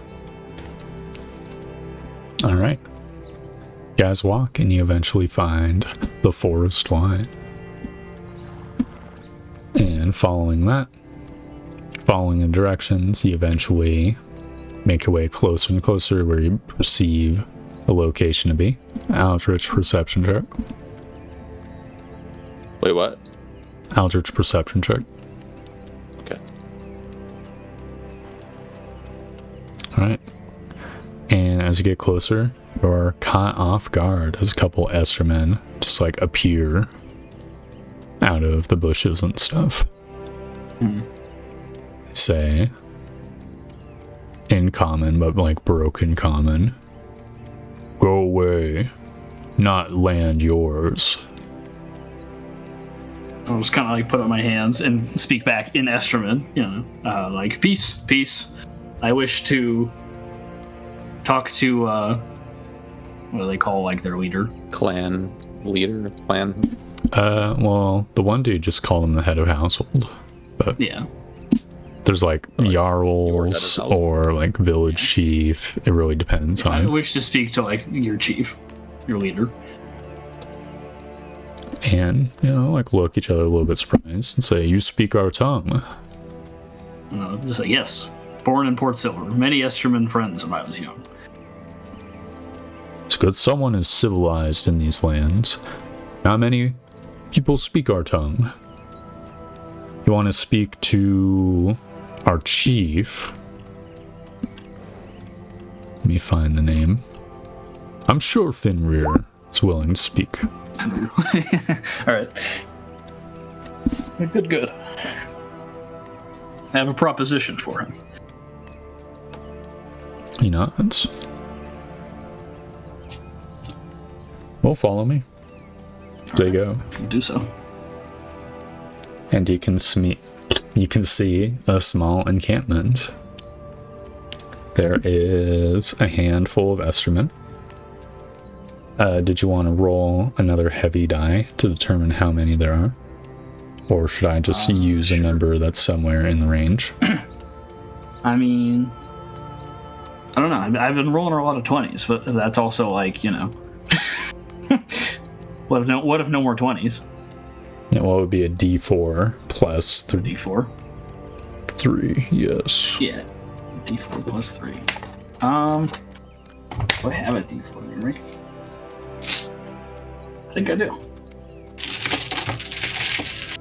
Let me get one. Yeah. How many D4s do you got? A lot. A whole bag. Woo. A whole bag of just D4s? No, a whole bag of dice, but Yep. included. Fuck. Kind of went everywhere. Oh no. Okay, I got one. Awesome. Fuck, it keeps falling off my fucking desk. Okay, they're too bouncy, dude. Ooga. That's gonna be 3. Alright. 3 on the D4? Yep. Alright, so you can see 6 Estermen in the encampment. Is that not including, well, obviously the one that's chained up, but like including the guys that. That is including the 2 that brought you here. Okay. Gotcha. So 6 total, including the 2 guards. Gotcha. All right. That's their total population? Well, there's 7 with the guy. Yes, correct. And the most, like, tallest and muscularest one steps up. Says, "Greetings. in common. I say hello. And introduce myself as Hadrian. This is your court mage. Yeah. He'll raise an This is eyebrow. Aldrich. And One of the guards Should be near full. you will speak to him in Esmond and say, "They speak our tongue." yeah, then I'll kind of switch over to. And he'll like nod. Like, what is and then he'll say in common, "Court mage." But he's a friend of mine, a magic. A very Oh. knowledgeable mage. Shaman. Yes. Yes. Good to have. Kind of nod. I bow. Not that I can understand. And just, well, we're gesturing towards you, so you're like, oh yeah, they're talking about me. The guard will say, "He has a proposition." Yes. Well, I originally came to these lands. Yeah, well, I've explained that, that I have been charged with building a settlement in the Badlands. I He heard from a courier, of an Esterman courier, that you had a settlement down here. We spoke with the courier recently. Yes. Passed through. Must have been him. I'll just nod. Kind of give a brief description and nod. Yeah, nods in recognition. What is the Badlands? Lands to the north of here. Previously ravaged by a war in these lands, but now are habitable and ripe for the picking. I see.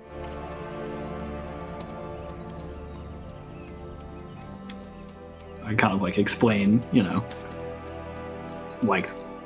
I'm looking for workers, and that, you wouldn't have to worry about poaching as long as you stayed away from the other settlements that are up there. And I have a sizable amount of land that I wouldn't fucking, So we could hunt freely in this area. Yes, as long as the extra would be shared with the rest of the men in the settlement. Nods. Feed yourselves first off. Sorry, repeat last sentence. I said, but feed yourselves with what you hunt first off. Nods.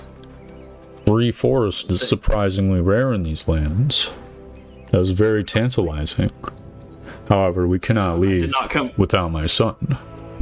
Yes, the one that the Lord has captured. Well, that's the other problem that I've run into. I wish to smooth this over before we relocate you guys.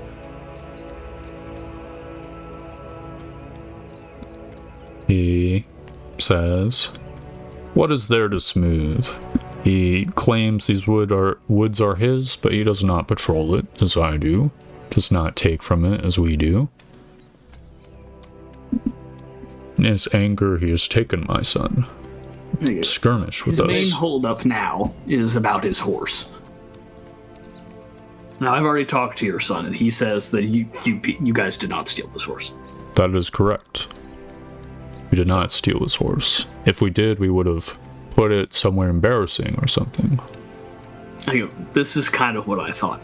So, my plan is, we work together, we find out what happened to his horse, we give him back the horse, we get back your son, we get out of here. He chews his lip. I do not necessarily want to help this man find his horse. He's taken my son wrongfully, and I want to take my son back. Kind of, not back and forth and back. I understand this, but it's better that you don't have to help me physically.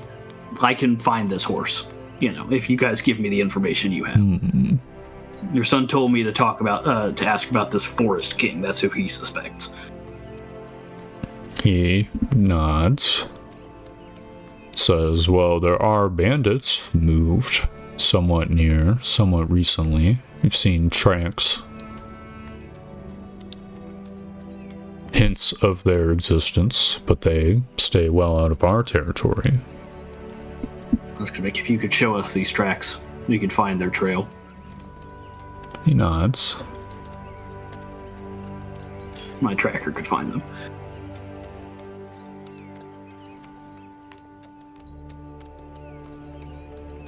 Sure. But you'll have to be quick. So I cannot abide the situation as it stands right now for too much longer. I'm not. They may harm the boy. Or mistreat him. Hopefully not yet. Or tire of his existence. For he does not speak the common tongue. As most of us, all of us, don't really.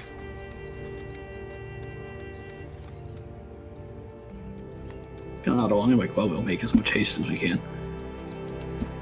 Good. Can spare a day or two, but then that is when we will take action.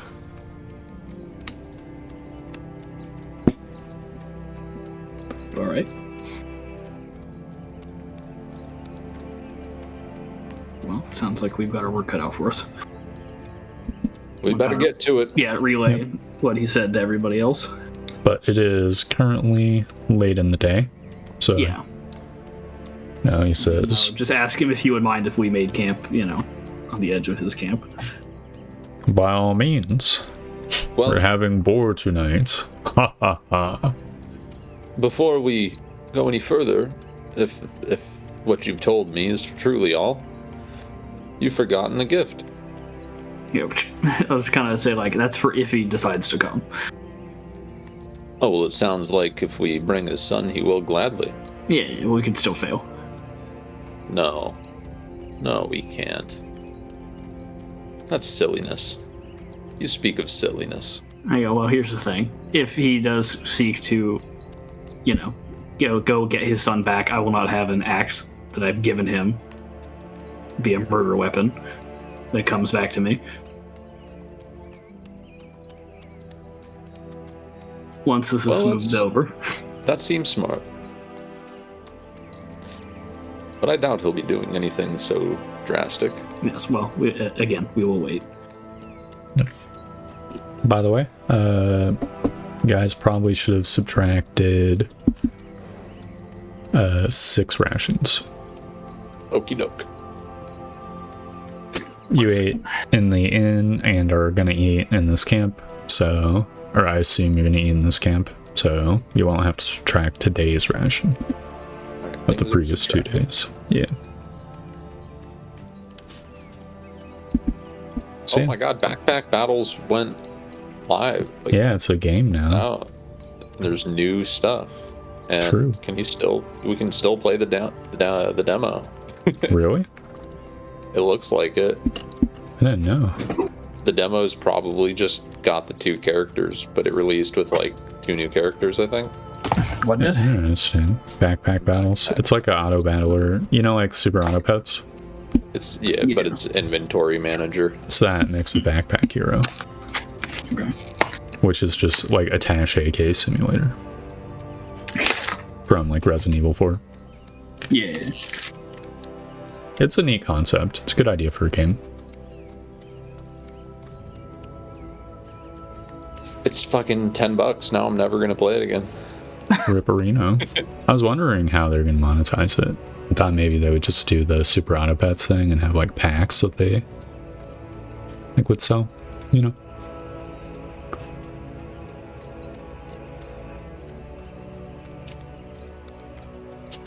Anyways, do you guys partake in the boar? Oh, of course.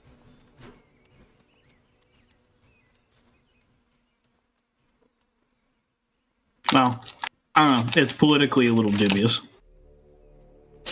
Oh, why? Because it's probably poached. It's poached, yeah. Yeah, unless they trekked out for miles to get it. Yeah. So I would tell everybody that just to be safe, we probably shouldn't. Yeah. Jabiful's a renegade. He'll eat some boar. No, it's fine. I'm not gonna It's not. Look, it's not gonna become alive again. If I don't eat some. Well, maybe I'll do it. Just if it comes up, like I said, look, I had to smooth over stuff with them. I'll pay you some gold because it was technically poached, but this was a cost of getting business done. Well, Costume I'll do as business. the bailiff. Yeah, sure. I'll kind of, fraternize with them some. Yeah. They'll like tell stories of their homeland and ask for stories about the Badlands, basically. Yeah, and I'd say, what we found, like most recently the lizardmen who fucking followed us back to our settlement and we had to go strike at them again. Yeah, they are filled with curiosity and awe. And I'd say that our court mage has, called them Geklings. And explain, the how that word comes from, common to blah, blah, blah. Yeah. Be interested. You find out that these guys basically came from, indeed, a village, like a hunting village off to the east. But Fenrir and his extended family basically were just a little bit tired of going on the crazy hunts, fighting the crazy yetis and shit. They're like, this shit's too dangerous, and I want to properly settle down and grow old. Fighting boars and shit, or yetis and shit. That's a young man's game. And this land has opportunities. Right? Yep. But they encountered difficulties after migrating here. The work season was bad. They didn't really need as many laborers down south here. And on top of that, they didn't speak common. They each only know a handful of words between all of them, right? Yeah. So it's they couldn't talk to any employers. We're just doing shitty odds and ends. Eventually they decided they would just hunt furs and sell their stuff like they did in their lands. But then they encountered problems, and the Lord of Port Silver got fucking pissed off at them, and they were pushed out all the way over here. But they still have to make this long ass trek anytime they want to sell pelts in Port Silver, because obviously they can't sell them in Ronsburg. Yeah. So this is the farthest that they're willing to go out. They're pissed off that these lords have been pushing them around. So they've just sort of dug in here. They're yeah, we won't show you any signs that we've poached, but we're staying here. You can't stop us. Yeah. They didn't expect the dudes to actually ambush them. Or anything like that. So it caught them off guard.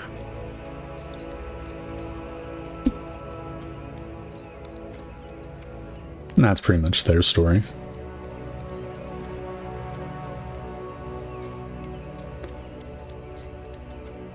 Unless you want to broach any other topics, the night will otherwise go uneventfully, right? They'll feast, they'll play music with woodwind instruments that they brought over. Enjoy the nights, right? Yep. And obviously no creatures will try to fuck with the whole clan of Esterman and also adventurers. So the night passes uneventfully. And dawn comes. Yep, and at dawn, I'll be ready to go, be taken to where they think the bandit tracks are. Yeah. And they will take you to them. I need to walk around and pee real quick. So. Okay.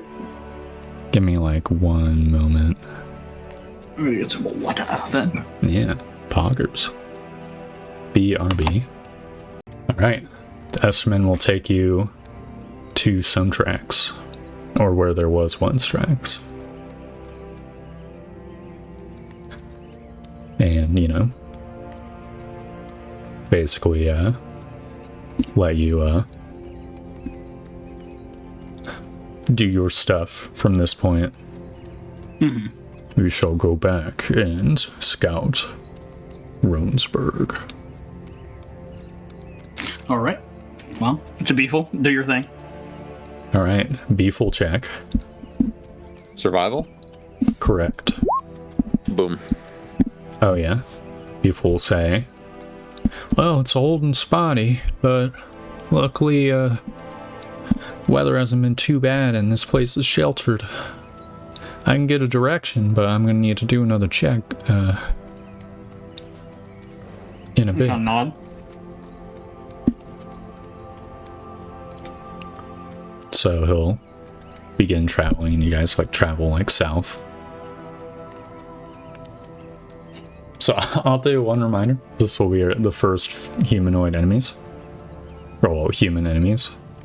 Now this is the lighthearted campaign. So do with that information what you will. Just not murdering people. I don't know. Well, what are the rules of banditry of the land? Like jail time. Okay. Unless you've like murdered someone, obviously.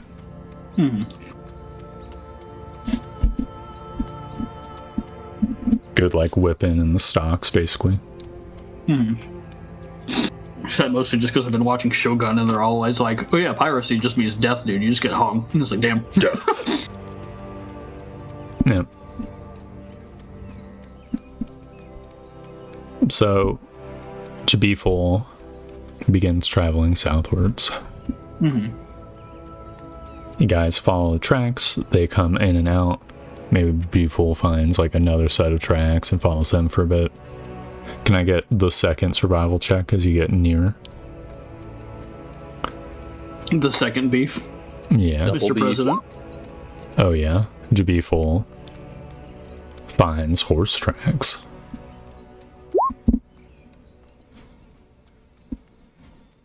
Well done, Jabiful. And says, and there's some dried blood as well. And tracks. They say you were shot. It did say it was shot at. This would be It seems the we're on the words. right. We're on the right area. Yep. I think I can go to their camp from here. All right, we're right behind you. Alright, and he follows the tracks.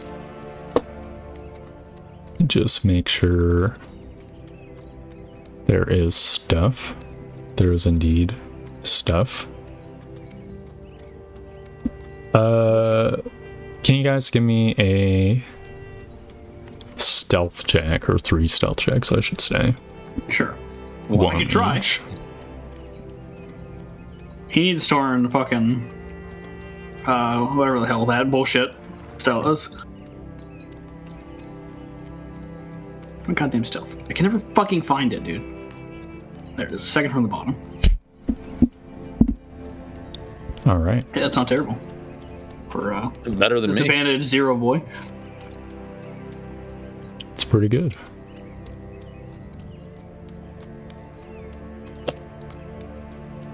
Plop.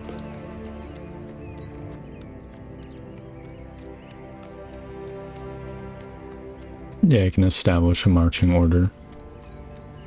Bear in mind that, like, theoretically speaking, someone could ambush. So if, like, fucking Hadrian is like a million miles away, right? No, I'll stay grouped up, but I'll stay, you know. Okay. Like, you know, like you're gonna have to go through me type of fucking way. Yeah. So you guys find yourselves in a forested area, and there's like a little like indent, or I guess like there's a hill line. I'm just revealing the like outskirts. It's a hill line that like forms like an indent, and you'll like see a dude peek from like behind this tree and sort of call out to his buddies as you guys approach. And Archer will come on out, sort of like take cover behind the bushes. Give me a perception check to see if I should reveal more info. Yeah, Aldrich, you can spot the horse. It's sort of somewhat They hidden. have it.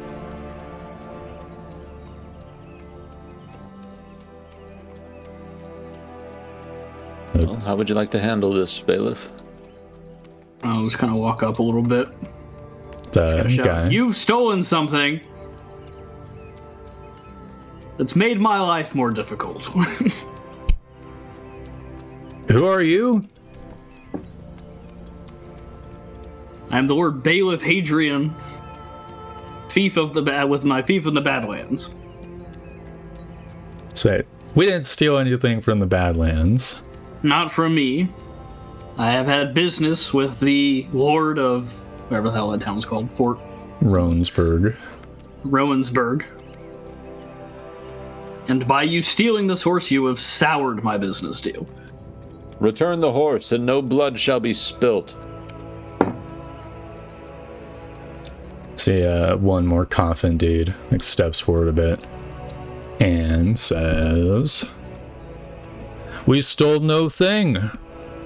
Like my court mage can see it. We know you have it. You do well to not insult us. You misunderstand. We paid money for this horse. It's not stolen. To whom? To a person in there, in that town. And maybe it's gray market, but at the end of the day, we did no crime. We simply took what we paid for. 20 gold. If I were to pay you, would you bring the horse back and testify that there was a rat in his entourage? Snitches get stitches, first of all. And secondly, this is going to be a gift to the Forest King. Bailiff, we need no testimony from them. We only need the horse.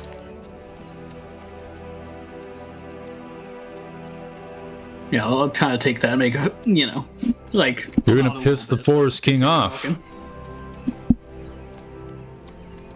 Take his horse.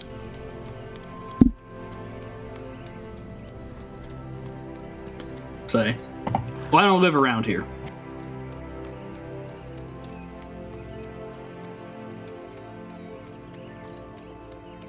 So we can do this a couple ways.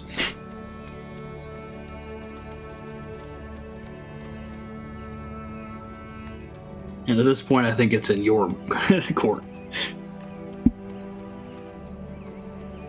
You saying that to Aldrich or to the guys? To the guys. Guys will say,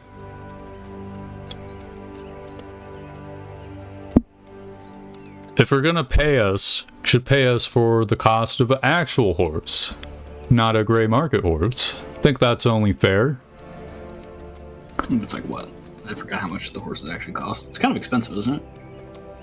Well, a normal riding horse is 75, a draft horse is 50, but horses can get more expensive than that.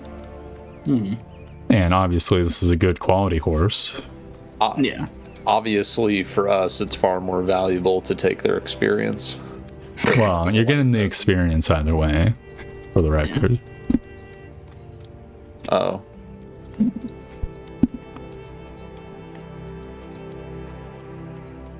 Gonna say, what's your price? Well, perhaps 100 gold. Ridiculous. We could get 2 horses. Could get 2 shitty horses. This is an incredibly fine horse, fit for a forest king. It's our ticket to his inner circle. So, giving you the horse, we'd have to forfeit this opportunity. Or buy another horse of similar quality. Bailiff, we can't afford to lose 100 gold. Like, the bounty for getting this done is, what, 350 gold? 250 total. Yeah, 250 total and Esterman workers. 250 if you include the Esterman, right? Well, yeah, that's what I'm saying. Yeah.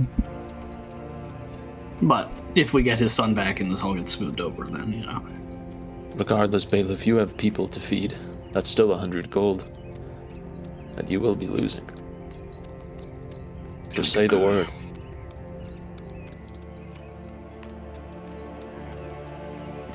I'll be like, all right. So for the record, you can also non-lethal people if you want to preserve Yes, the that was the plan. murder Yeah. status, right? Yeah, that was the plan. So it is totally possible to just like beat these guys up and take their shit. And it's easier than in Is it possible for my spells to non-lethal people?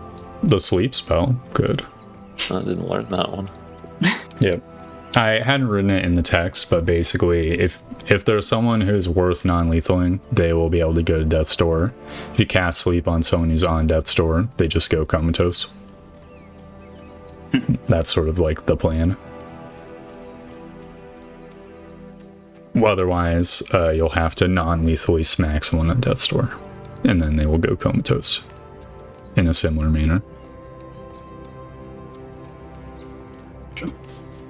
Yeah, or you can just pay these guys, maintain decent relations with the Forest King, whoever these guys are, if what their, words are true, or you could kill them. Nobody would find out, Their probably. words are true. This has shit to do with the Forest King. They're trying to enter to get in good with him with this horse, right? They don't currently have much affiliation. True. Yeah. Well, and also, as long as we fucking, don't,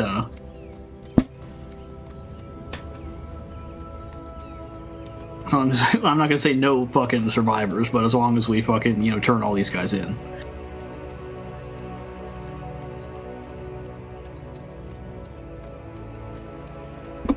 Yeah, the guy will step forward and say, "What'll it be, Bailiff? Think you could take us on? You're willing to hand over the cash?"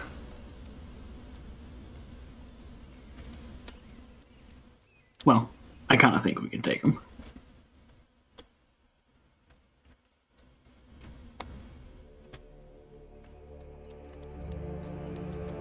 Okay, what I think I'm gonna do is maybe cast Shield of Faith on myself. Might I fucking react and cast shield on myself? Yeah. Well, Well, give yeah, me... well, I would kind of like whisper to him and be like, "Hey." So, Like, they have verbal and somatic components, right? Yeah. So, they'll probably see, especially if like both of you start casting, Mm-hmm. Well, we're not gonna get fucking opportunity attacked Yeah, I'm saying far away. if you just begin chanting, they are going to consider that like a sign to start initiative. So yeah, you would just that's roll what I initiative. figured, yeah.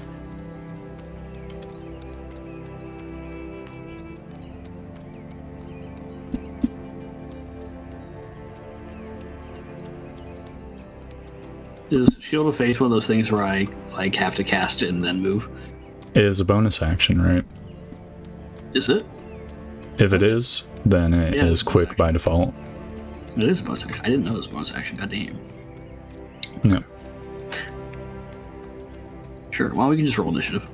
All right, guys. I'm gonna shield myself. Guys begin chanting. Guys like, "Get 'em, boys!"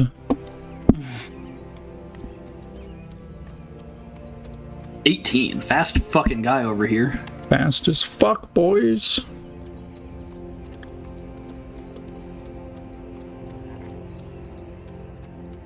Then, last but not least, also someone roll for the beef.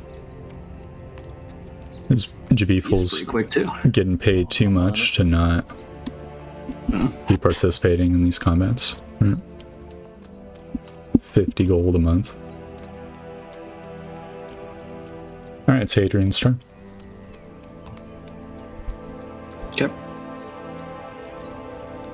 What's ping everyone do? Does it like pull your camera over? Let me move my No. camera away. No, it just makes the little dots go off. Yeah, but that already happens by hold mouse.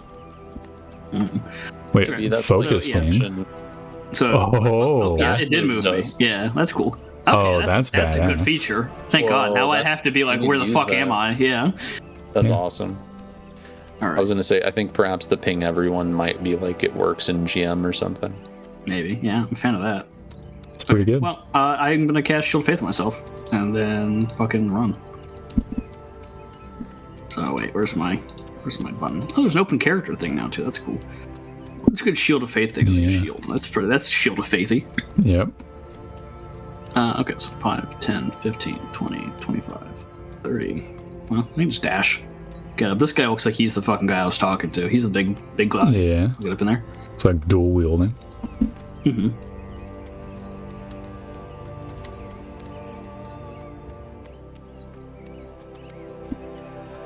All right, Jabiful, it's your turn. I think Jabiful will target his enemy archer. All right, enemy archer has half cover. Also, Hadrian is also in the way. So if you, Well, Jabiful will move and then loose that shot. yep, and 22 hits easily. Mostly damaging this guy, shouts in pain. It's the skirmisher's turn. Or I guess both of the skirmishers' turn. This guy moves in. Does 19 hit? With my shield out and my thing, I have 21 AC. All right. Then he Update that on my sheet for now. steps back, not provoking. The other skirmisher will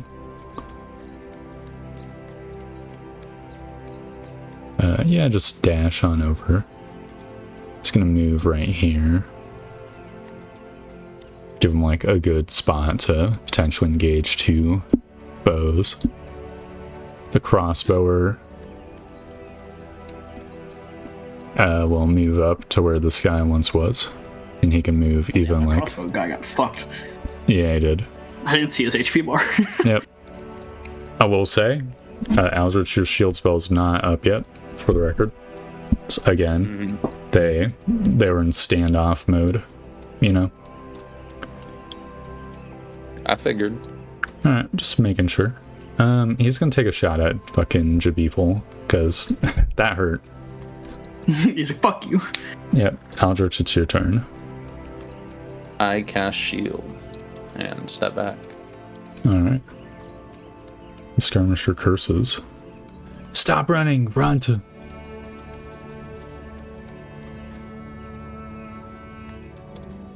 All right, Reaver's turn.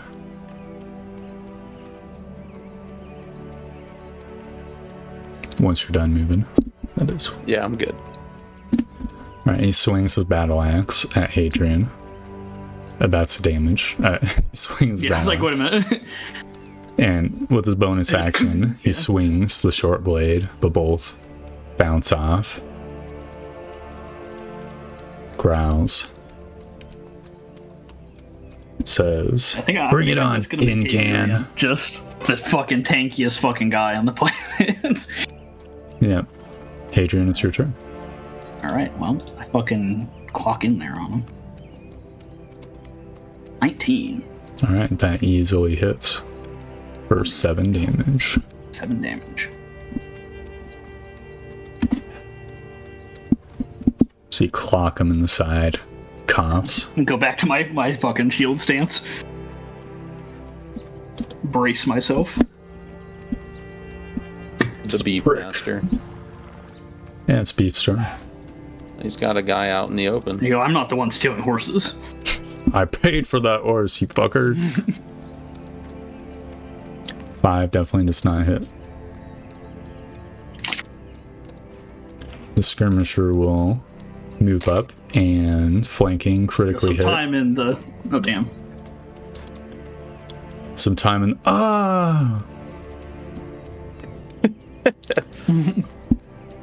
Hero guy. Well, I mean, you only hit me for a couple of damage. He hit you for 5 plus 7. Because he critically You hit. hit me for Good. 1 plus 7. Yep. Then moves back.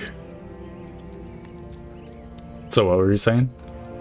I was gonna say some time in the dungeon will sort you out. Says you're pretty cocky. Jabiful. Yeah, the other skirmisher doesn't want like range superiority. This guy will move up here. Kind of wants to shoot at Aldrich. Aldrich does have a glowing shield. Hadrian looks like fucking busy right now. Yeah. So he shoots at Aldrich. Does 15 hit? No. Bounces off the magical shield.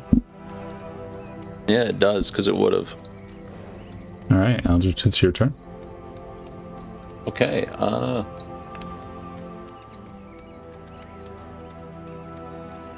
Jeez, I think I'm just gonna try and help the Beef Master. Is range flanking a thing?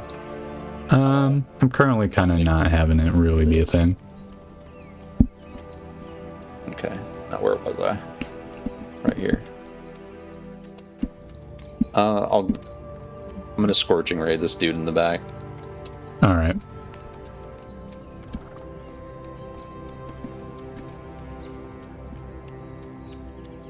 Alright, that I'll give hits. him 2. And I'll send a 3rd to the other dude out in the oven. Alright, let's see it. The third one as well. Alright, roll damage for the first 2. 8 plus 5. That's 13 damage. Then the crit. 12 damage. Ooh. Almost as much as the first 2. Lay down your arms! He said, the Reaver says, focus the mage. It will be your end!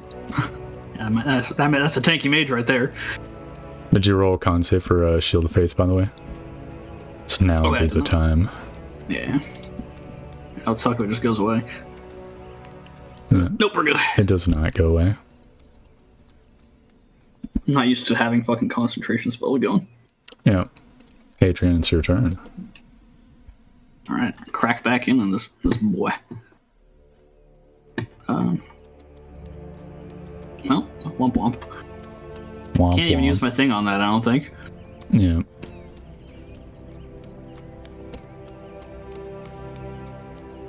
Alright, it's the Beefmeister.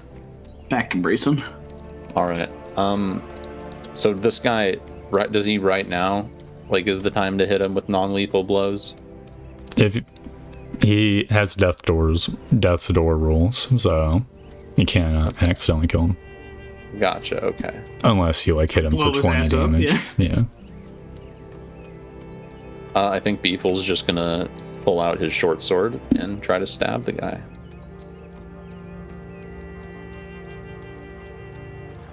Alright, he hits. Okay, 1 sec. Let's fucking go, Beefle. Beefle's fucking grade A companion, dude. Yeah. I feel like we always get one. We have fucking Paco, and now we have two. Yep. Yeah, that's how it goes. That's how it goes. He does fucking suck. Like, that's an illusion. He's not good. True. It's just rolling good. The skirmisher goes on death's door. Sort of like drops his weapon.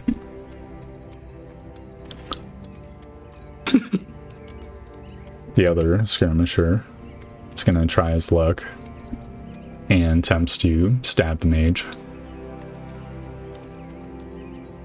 20 probably hits. It do. Alright, take 3 piercing damage.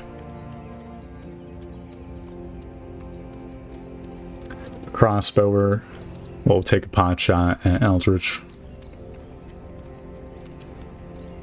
Also Okay. hitting. For 5. And I think it's Eldritch's turn.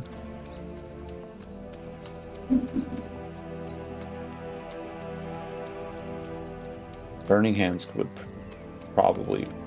Is overkill a thing?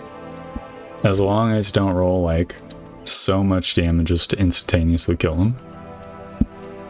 Is it like half their HP into the negative or And something? it's like, pretty sure it's like full HP into the negative. Oh. Excellent. So pretty unlikely with Burning Hands, considering Burning Hands cannot crit. But what it? Actually, I think it's kind of impossible. I think it is impossible. Might literally be impossible, depending on what the exact number of HP this guy has. Like if he has 11 max HP, and he's on 5 HP right now, then theoretically he could. Because 3 times 6 is 18, but if he has more max HP than 11, becomes incredibly unlikely.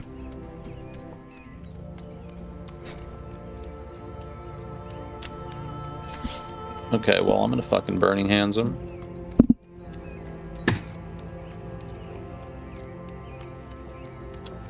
Alright, well, luckily, yeah, he definitely has more than 8 max HP. I must open his sheet because I, once again, have not made a saving throw button. Story of my life, man. I'm so used to just having one. He goes to death's door. I'm sort of like falls back on his ass, just like completely like blackened with the fire magic, like smoke raising off of him. Tosses his short blade to the side. Just don't kill me. 2, 3. Don't move. Don't move a fucking inch. I swear to God, I'll use this water vessels on you.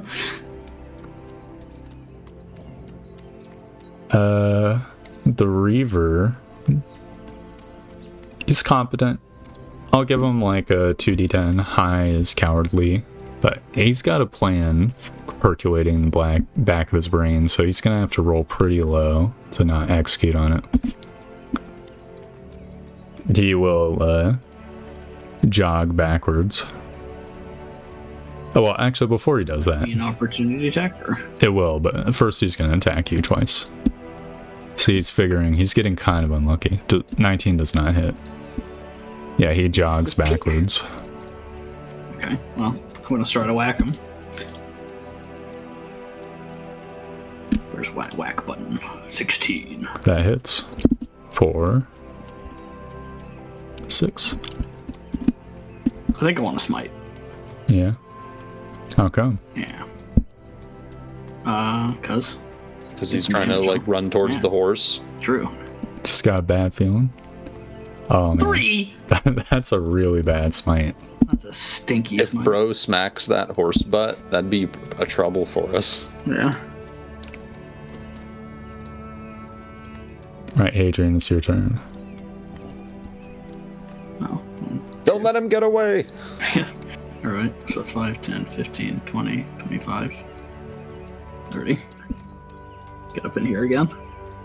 What's, I gotta read something real quick. I forget what the fucking frightened, like, status does. Prevents you from moving It closer. doesn't stop you. Yeah, that doesn't really help us here. It also gives you disadvantage on attack rolls. And I think ability Yeah. checks. Not so much helping out here. Yeah, so I guess we just try to crack in. 23. That definitely cracks in. Oh, for 12, and we're smiting. Come on. Okay, bye. Okay. It's a good thing he's got a lot of max HP. He Yeah. is on death's door. Ragdolls. Yeah, imagine he could literally be unconscious from the blow. This is so big. Smack him in the side of the head. He collapses to the ground. It's the beef.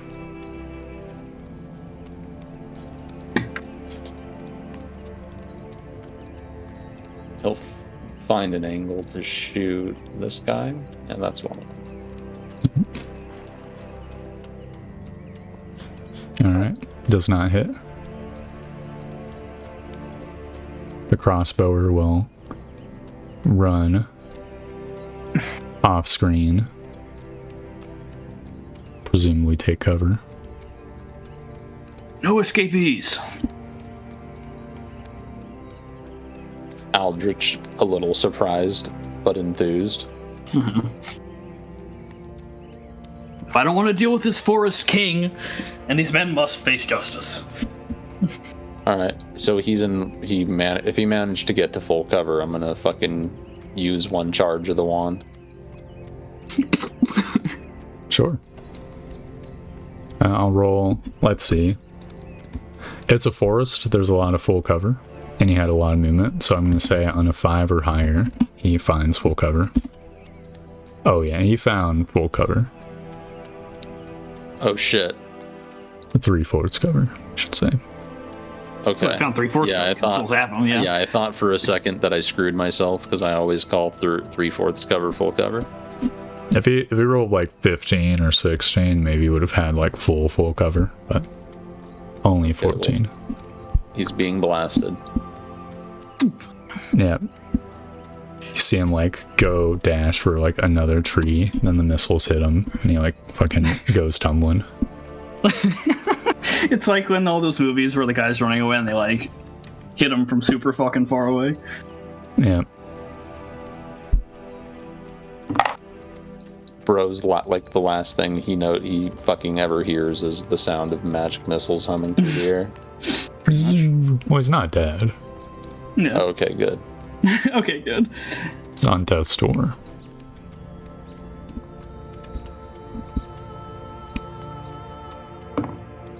So yeah, that is the combat. All right. Well, that store is like, do I need to immediately like fucking lay on hands these boys? No, maybe the guy's unconscious, but Yeah. Okay. I'll fucking get him like stabilized. I don't know how much points of Yeah. that at takes. 1 point. We're free to leave the rest of them beat. Yeah, so on Death's Door, they move at half speed, attack with disadvantage. Any attack against them has a chance of instantly killing them. So usually for most non-crazy people, Death's Door is like the surrender state, like I've been beaten. Yeah.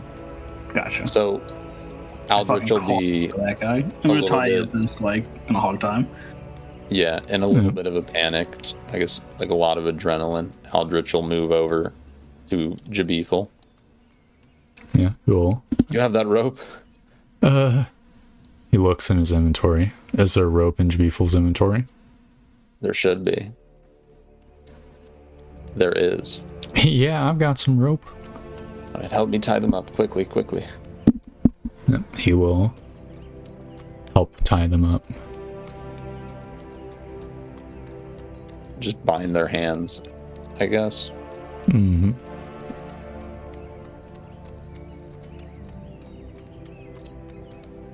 Yep. So he's on the ground. We'll go over to the horse.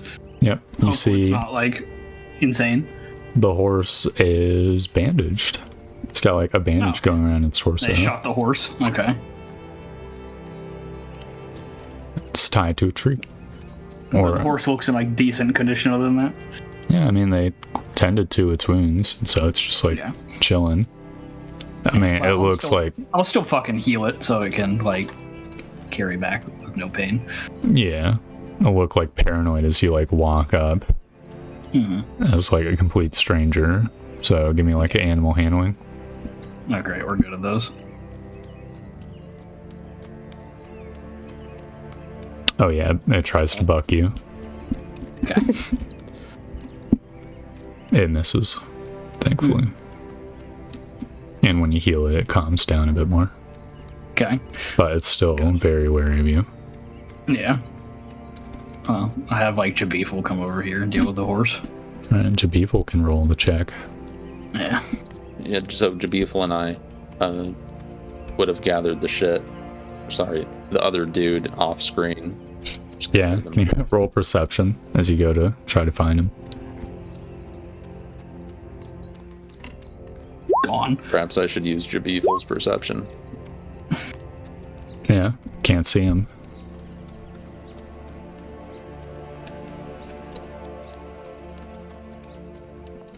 Well, shit. We gotta find him. Where did you go? We know you're close. Find him, Jabethel. Smell ya. Yeah. Yeah, give a Jabethel Gets on survival all check. fours and starts running. He was here, right here. Where did he crawl to? Yeah, Jabethel can find him like in a bush nearby. It's like, damn it. As Yeah, I'll just Jabethel gonna opens fucking- it up. Rush over and fucking slap the dude. Like, oh, come on. Yeah.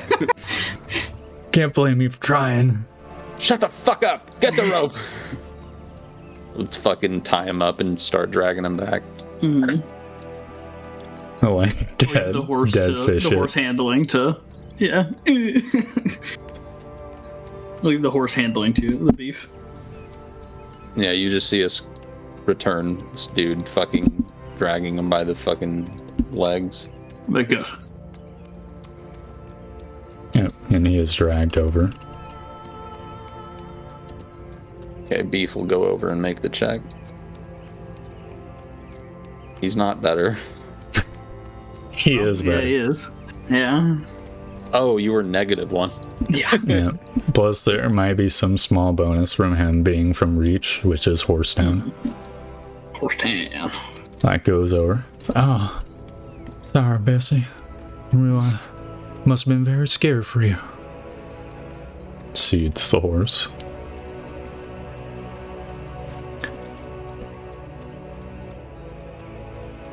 And says, I think I can ride this back. No, like look at the bandages. Like, it hurt though. Not anymore. Oh, did you use your special touch? Yeah. Don't call it that. Well, I mean, you touch things and then they get better. It's pretty special in my opinion. Yeah, but okay. Lord Bailiff, Yes. I think we can probably manage to take them all back to that keep if you can carry one of them. Of course. Well, Yeah. let's go to it. I'd like to get this wrapped up as quick as possible. Yep. Roll a luck check to see if there's additional loot around. Okay. You want to do it? I've been rolling a lot of luck. High is good.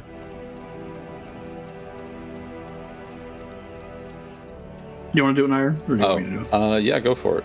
it? 17. Yeah. There's a small chest. Yeah. What's in said small chest? You can see, like, low value jewelry, some coins, stuff like that. Yeah, well. Into the pouch it goes. Not mine, though. We can. Well, maybe Yep. mine, if as long We as it's not like 10 pounds. Wonderful thing about donkeys. Yep. We should have our That's true. donkeys. Yeah, they're probably True. somewhere back there. Yeah, there you go. Throw it on the donkey. Aldrich is gonna bind their fucking feet and then Yeah, hog time. yell for Hadrian to like help him throw them over the donkeys. Yeah. Red Dead. Oh yeah, for sure. They get attached to the donkeys.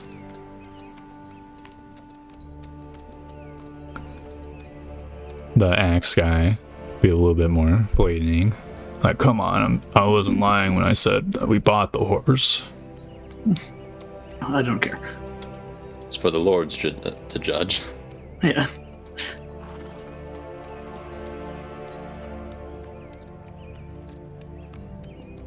I'd be willing to consider the 20 gold offer now. There you go. I think too far past that. All right. Damn it. We'll go by the Esterman camp, tell them that we have it, and we'll be on our way to the fort. Yep.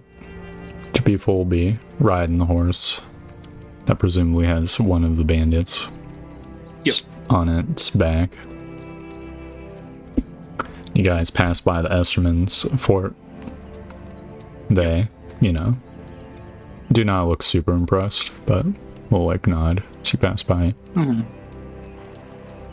And I'll be like, well, this means I'll have your son back soon. He nods.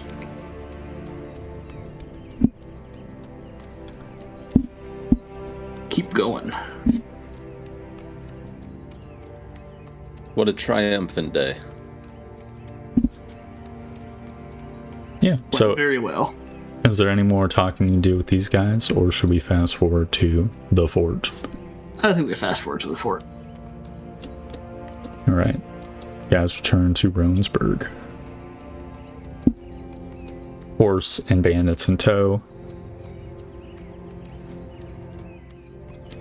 People will look like surprised. Some will be like, oh, that's Lord Roan's horse. Correct. As you guys ride up, guardsmen will open the gate. It's like, wow, amazing work. So quickly, too. Did the Estermen put up much of a fight? As I suspected, it was not the Esterman. We brought the culprits with us. Bandits. Hoping to... They've said they bought it from someone. There appears that there is a rat amongst the stable workers or something. Someone broke in. Ah, yes. It's likely one of your guardsmen took gold from them and then unlocked the... Sped or a stable boy. The guard will say, I did no such thing. Yes. We'll be on our way. Yep, so you go in, and hearing the commotion, like, Lord, and let's just roll 20, boom. Yeah, the Lord comes out by himself. And, like, goes and greets the horse. It's like extremely excited to have his horse back. Pets it. Yeah, well, I'll just say kind of the same thing again, It was not the Esterman who stole this horse. It was sold to these men by, apparently, as they say, someone in this town. Perhaps a stable boy or something like that took a bribe. Let the horse out. Until sort of raise his eyebrow, say, well, I need to find out who did it then. Can't afford to have my horse go missing again. Not at all. He'll tell the guards to gather up all the, like, stable hands and crew. Yeah, I was kind of giving them the details that, they sold it, that they got it through, like, a fence, basically. They bought it from whoever actually stole it. And that they were planning to sell it to the Forest King. Before you manage your guards, would you release the boy? Who? The Esterman boy. The Esterman. That's a boy? Sure. He's his son. He's a young man. I care not about him. They'll, like, tell a guard to, like, give you the chain key. Mm-hmm. Or no, he tosses you the chain key. He just has it on his person. Yeah. Mm-hmm. Say, if he didn't do it, it's of no concern to me. In fact, it's better if he gets out of my fort. Mm-hmm. Nod.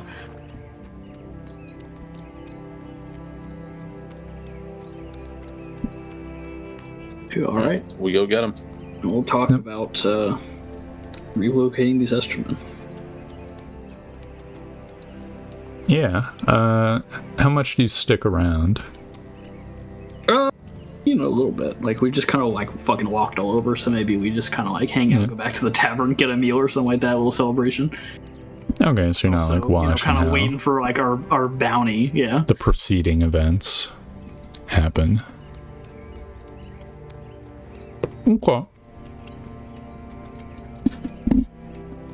You roll a d20 for their investigation. High is finding out. Low is they suck. Their job. 11. Cool.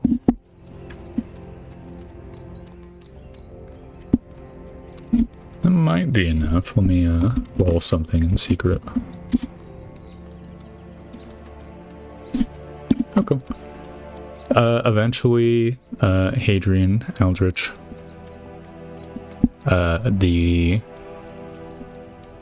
someone will meet you in the tavern, sort of handle the bounty giving, right? It is the advisor of this dude who, has a couple bags. And he's the one who fucking... Well, he's not in shackles right now. Sure, yeah. He says, I assume you are the bailiff and his companion. Yes, that would be us. Well, here is the bounty, and also the bounty for the Esterman. My lord trusts that you will be true to your word. And if I cannot broker such a deal, I will return the bounty. How honorable.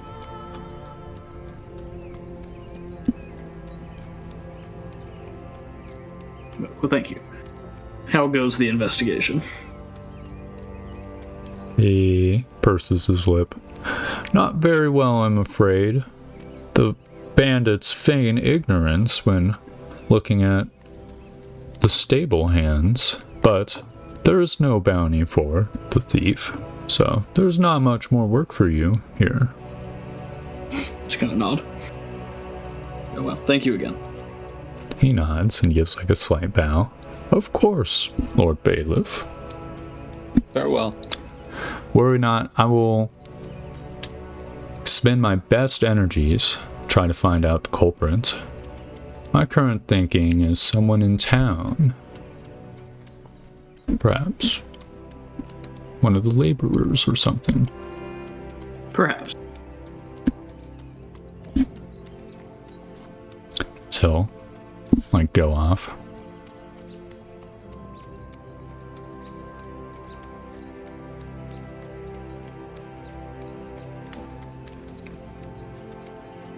The barkeep will give you guys a round of free drinks for solving the situation as well. Ooh. I love free drinks.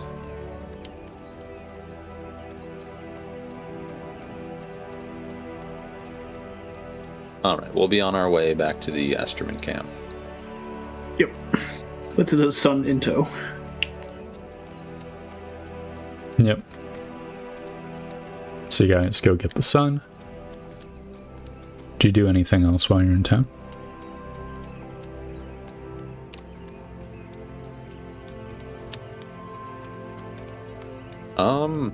How much money did we just make? 250. Plus also the jewelry and the cash, which is not that much.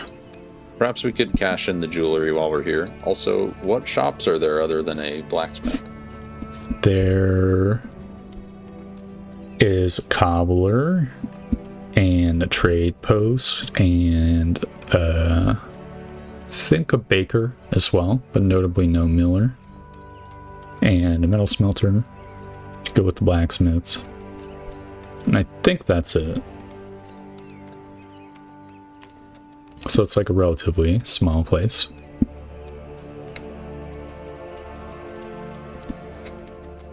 Yeah, so. Oh, I think there's a carpenter as well. I think it's this 2x2 building here. I don't know if we could bring back furniture. Sounds a little rough. It would be pretty rough. Well, perhaps the trade post can take the jewelry. Oh, okay, yeah, if we try to sell it there. Yeah, the trader does have like a small store, is willing to buy it. Or Roll persuasion. I guess we'll do that.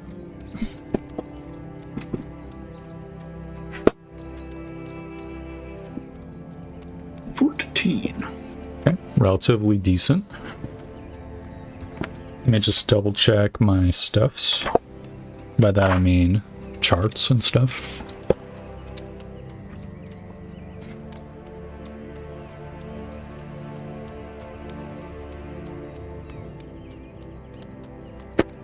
So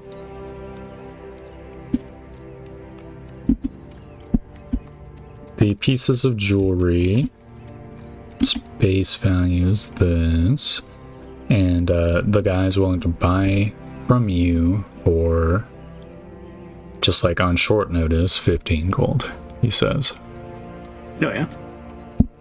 for all the like pieces of jewelry. Then the coins itself are not much. Unsurprisingly, there is 2 gold coins, 6 silver,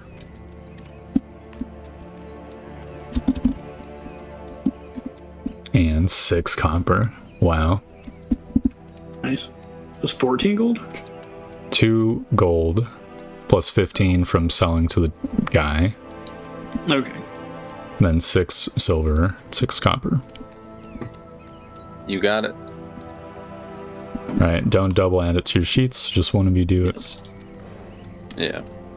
So who's doing it? I got it. It's added. Okay.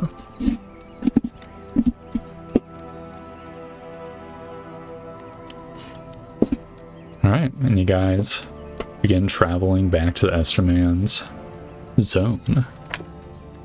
There is a tearful reunion. Well, yeah, tearful. I mean, he's only been gone like a week or so, right? But even still, it's scary. The Estermen thank you profusely for getting the sun back. Though assure you that they could have gotten the sun back on their own, for the record. Yes, well, no blood needed to be spilled over a misunderstanding. Esterman nods.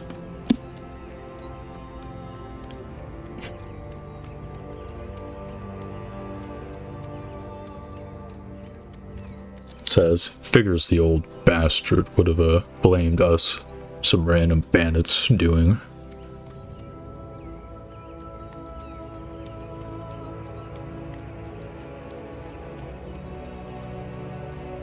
I go, well, about the deal.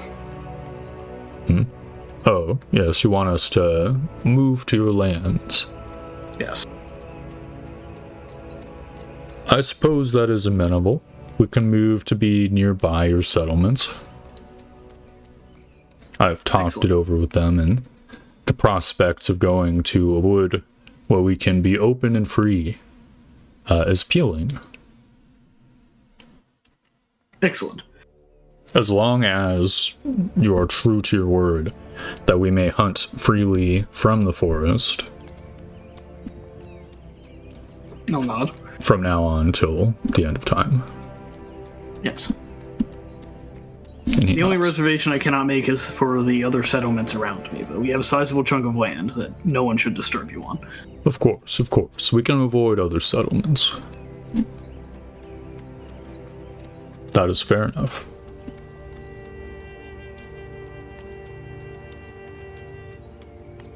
And so we'll be living nearby. Or his voice is a little bit deeper. If there is traditional work in your settlements, then you can recruit from our place out there. Kind of nod.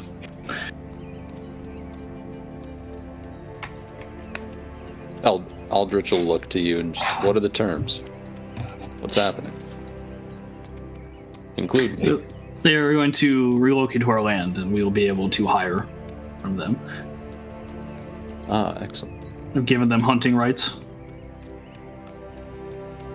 and said that they will not be poaching.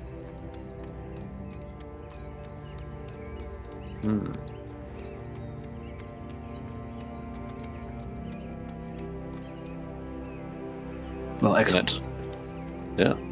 Cool. To commemorate this deal, I have a gift. Oh. Show me. I'll go to the mule and, take out the axe. And he'll look surprised and thankful and say, a thoughtful gift. You truly are one after our people. This will be a good axe for me. Thank you. He'll take it. So if I give you a bow. Say, well, lead me to your settlements, dear bailiff. Yes. As soon as you are ready, we can go back. Yeah. We're traveling across the Orc lands, but we had no problems the first time, and I doubt that we would have any more problems with a group of our size coming back. Yeah, he nods. Oh, fuck, I forgot. I wanted to ask that trader if he had leather. It's a chance to buy it outside of Fort Huntsman. Well, normal leather, yes. That's easy. There's literally a cobbler who can sell you scraps.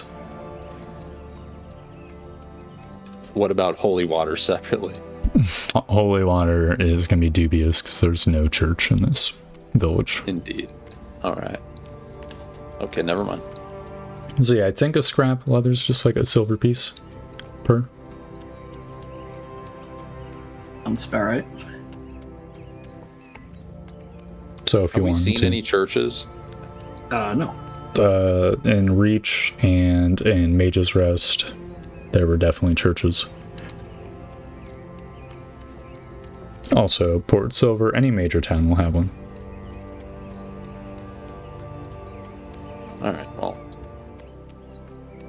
But you guys traveled through uncharted wilderness to get here, so on to the worklands.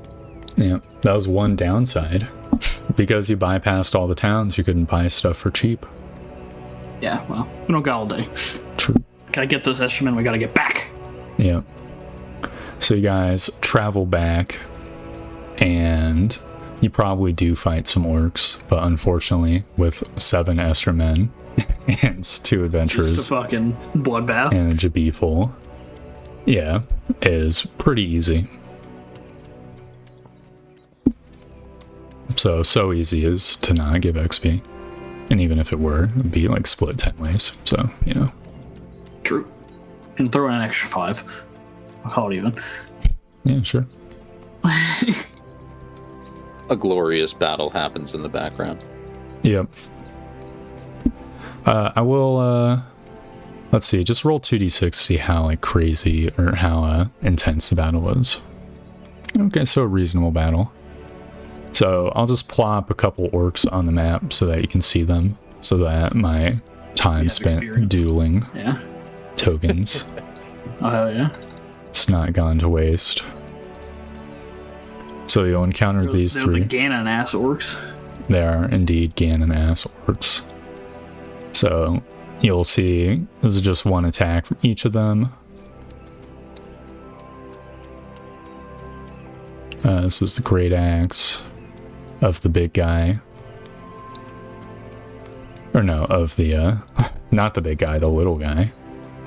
And then this The is, double axer. yeah. Then the great axe guy, this is his damage roll. Oh my god, the +9. Yeah, so the big guy, this guy is very scary and very tanky. The little guy throws hand axes and then attacks. And then the last guy, you know, it's just a goon. Well, I hope that one day, maybe we should go orc hunting one day. Maybe it's profitable. It could be. Doubt it. Maybe. Yep, so they seem pretty scary. From your brief experience with them, they do seem vaguely weaker than the Geklings, but Interesting. Okay. the big guy was definitely at least as strong as the big Gekling, so Gotcha. Now I know. Added to the mental library. yep. Guys pass through Fort Huntsman and make it back to your settlement. Excellent. Woohoo. So, boom. I will say, because these guys are just allowed to freely hunt, I will add a thingy to the thing. Just a flat bonus. They'll be feeding themselves at the very least, right? Yes. Which is nice. What do you call it?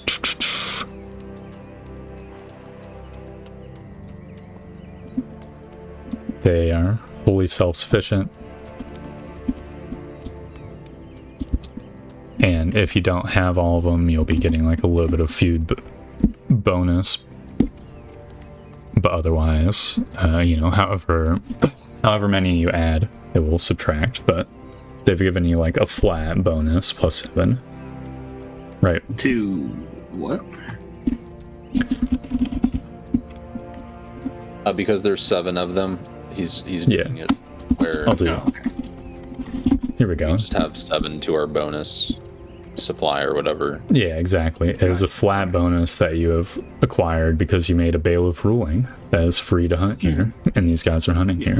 So, no poaching, -7 supply. If you have all 7 of them, then it will have evened out. But currently, Yeah. you have some positive supply right now. Well, we need 2 for the clay starting next week, and 2 for the... Or is it just 1 for the... I can't find the I fucking... think there's like 4 fishers for the fishing hut. hut. Yeah, so it'd be 2 for the fishing hut as well. Yeah. Mm-hmm. And in cases where Estermen have a bonus, just consider, you know, they count as 2 workers, right? Yeah. In all ways. Excellent. Just to make the math simpler. Yeah. So when it says per worker, it means per effective worker. Yeah. Okay. So yeah, you're going to hire 2 of them to be fishermen? Yep. Yep, 2 to fish and 2 to stone, or clay pit, rather. All right. You get bonuses to the clay pit? Yes, they do. Plus 1 to income. Oh, yeah. Yep, because they're so small, they can just That dig leaves- better. That leaves 3 that do not yet have jobs. Yep, they're just out in the woods in their own little encampment. Yep. Yeah, I don't think any of our other buildings can benefit from Esterman. Not right now, I don't think. But when we have a hunting lodge, we're gonna fucking slap. Yep. So I guess Is it we like can update the fisherman place as well. So fishing hut. So first of all, you have 4 Estermen. We'll do the supply at the like end of the month, even though it's a little bit like very generous, just to make things simple. So Esterman. So fishing hut is 2 people, and the clay pits is 2 people. Yeah. And then the fishing hut. How much supply does it give? I'll have to look again. 1 sec. It gives 1.5 supply per worker. 1 point. So they each count as 2 workers. So just say 3 Excellent. per. So 6. Does that include their bonus? No, it's 2 per worker Okay. because their bonus is plus 0.5 again. Oh shit, yeah. 2 per worker. They count as 4 workers. So it's 8. Amazing. All right. I'm going to do plus 8 and then. I didn't even notice the fishing hut's income was 1 gold piece per worker. Yep. Yeah, it's not terrible. Oh, we have another action. We can use it to literally make it a bigger hut. You could do that, yeah. And just have another 3rd guy in there. Yeah, sure, why Yeah. not, dude? 1 more dude in there for 2 more supply and 2 more gold. It's a little bit sketchy to apply the settlement action now that you've spent like a whole week adventuring, but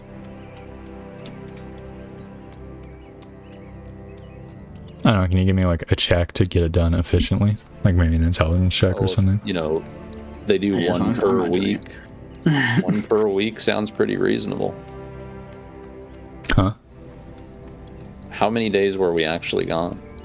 I feel like there's an argument to be made. If we were actually just gone 7 days and they haven't, like, perhaps they just finished this one and they're ready to start the next action. Yeah, I can see that. I want to see some dice rolling. Goddamn. Well, I'm not the intelligence guy, so Yeah. Mr. Wizard. What do you want? Just a organization check to get it done, because this would normally be a whole settlement action, right? Want to do it in half the time, so an intelligence check. All right. Okay, yeah, you can get it done. Excellent. So bigger hut. So then that adds 1 more Esterman worker, right? Yep. So it'll be -3, but then +4, right? Yeah. It's, the math's complicated. Is So go. Yeah, I think you're right. I'm pretty sure you're right. I think it was 2 workers. yeah. So now I need to do the math. So 19 minus 3 minus 9 minus 5 I'm minus gonna take the 1. 100 gold out of my pocket gold before I put it into the thing. Okay, so you're currently sitting at needing to import 9 supply. It's not too shabby. Not too shabby. Yep, So total.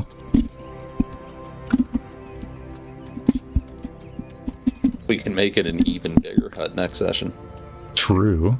Hut max. That would cost even more money. Oh, well, what we really... This costs even more money, but the docks and boats upgrade for +1 supply per worker. Yep, there's effectively 6 workers, so it'd be +6 supplies. So then we would only be importing 3. Just off of the fucking fishing hut. Just a Yeah. turbo economy fishing hut. If we use just, one action to build some shit and one action to upgrade the hut, we will be self-sufficient and working towards a guard post. Well, self-sufficient on food. The queen Yes. means money-wise, right? Yeah. Ah, Well, look. What the queen doesn't know about our checkbooks won't hurt her. True. We keep fucking just doing random bullshit around there. Like, it's not like we're asking them for money. As of right now, we're kind of self-sufficient, Yeah, look, the order is more to reduce the iron meter. Like, oh, they've hit this benchmark in this time, right? Yeah, I got you.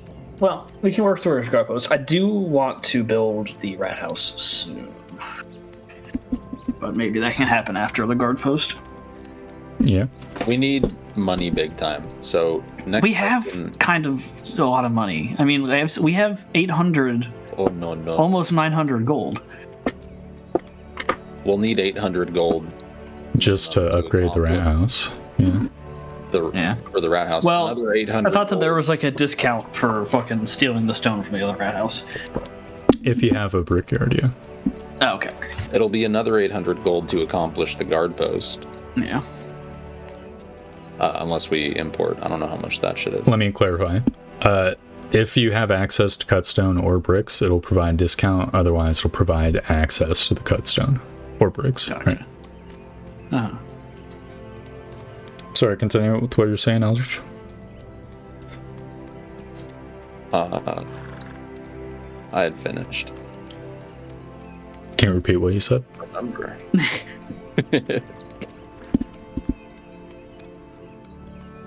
I got brain blasted, okay? It's focusing. Oh, the fishing hut provides 6 gold a month profit as well, right? Yep. That pays for, well, it just about pays for the importing stuff, but not entirely.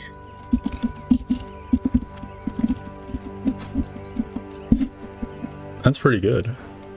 Kind of, for a fishing hut. Yeah, exactly. I'm a fan of fishing hut maxing right now. It's working out pretty well. Yeah. Faxing. Yeah. As we build more shit, we will need more supply, unfortunately. Yeah, well, but then we can go for like farms or, all sorts of other stuff. So next session, are we gonna do? Are we gonna? I think you can add 1.2 gold. Let me one sec. I'm double checking my math on this stuff.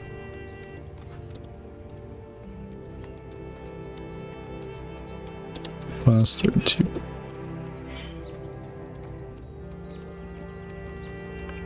Are we doing like the primitive blacksmith route? That actually has an Esterman bonus too. Yeah, I think that could be good. It would require that we are importing tools to function. Oh, and iron. Tools and iron.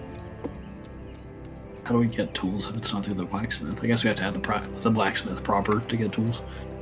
Yo, oh no, shit, do we have to... Well, the primitive one, I think, does... It does give us tools, I think. Oh, I'm fucking retarded. We don't need tools to build it. Yeah, it provides the tools good. I'm gonna, for now on, have the profit be in a separate tab. Okay. I just redid the math so that... Just so it's simpler for us. Yeah. Makes sense. There we go. Yeah, I think primitive blacksmith could be pretty fucking good to go for, Yeah. especially considering that it's 2 workers, which is just 1 Esterman for us, and it's a +1. Yeah, if we do it this way, So, instead of importing shit, we'll actually be building the buildings that give us money, working towards self-sufficiency. Yes. Yeah, that's what I was thinking. How many Estermen are you? Employing right now. Yeah, 5, right? I think. Yeah. So there's 2 remaining. Yeah, 2 for the clay, 3 on the fishing hut, and then we'll have 2 on a primitive blacksmith next. We only need 1 on a blacksmith because they count as 2 workers. And then that frees up another one for the fishing hut. Yeah, if you know, decide to do that. Yeah. We can always move them around too. Yeah. True. Sure, the clay diggers, especially, be fine doing a different job. Yeah. So it's like, you know, not exciting. This is good shit. Yeah, we're hitting the road running now. I feel accomplishment running through my blood right now. How's the other town doing? How's the other town? They haven't even started yet. I don't know. They're gonna... Not really. I know they're like a number of sessions behind, so... Yeah, they just literally, they haven't even yet ordered their rat house placement, so that's gonna have to happen next session, unfortunately.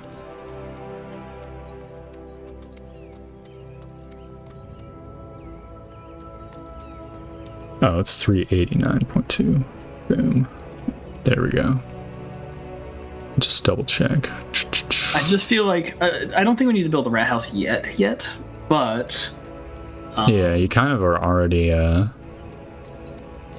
what's the word? Building a building per turn, right? The only thing the rat house would give you is the ability to like snake around roads while you're doing all this other shit as well. Well, that cool. Or if we get enough of these like buildings that we could upgrade out, then we could build a rat house and then upgrade multiple of them. Like, yeah, 100. Because we have more fucking settlement actions.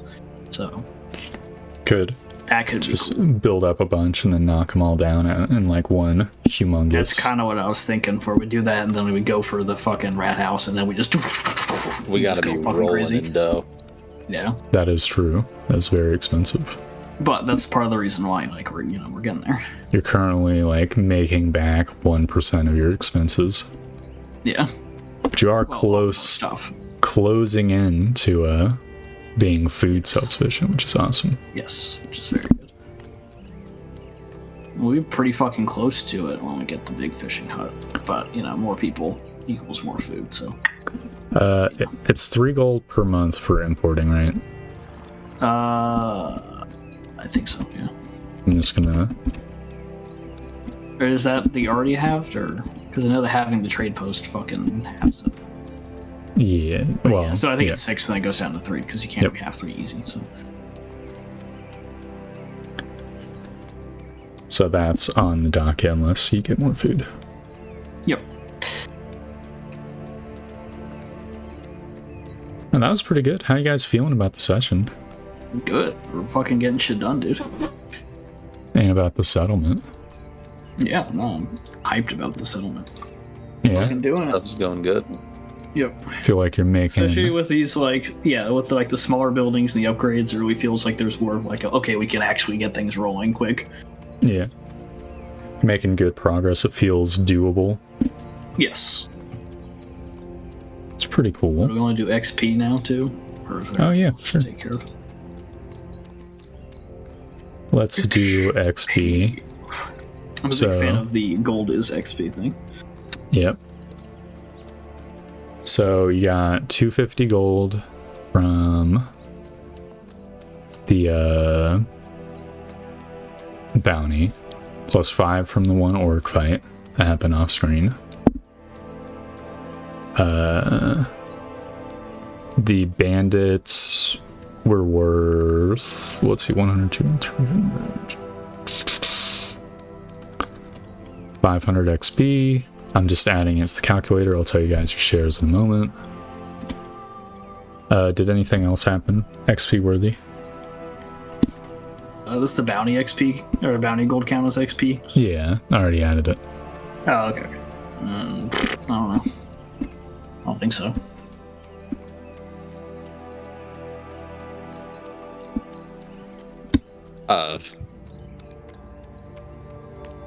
We got like orc split 13 ways or something. Yeah, that's the 5 XP.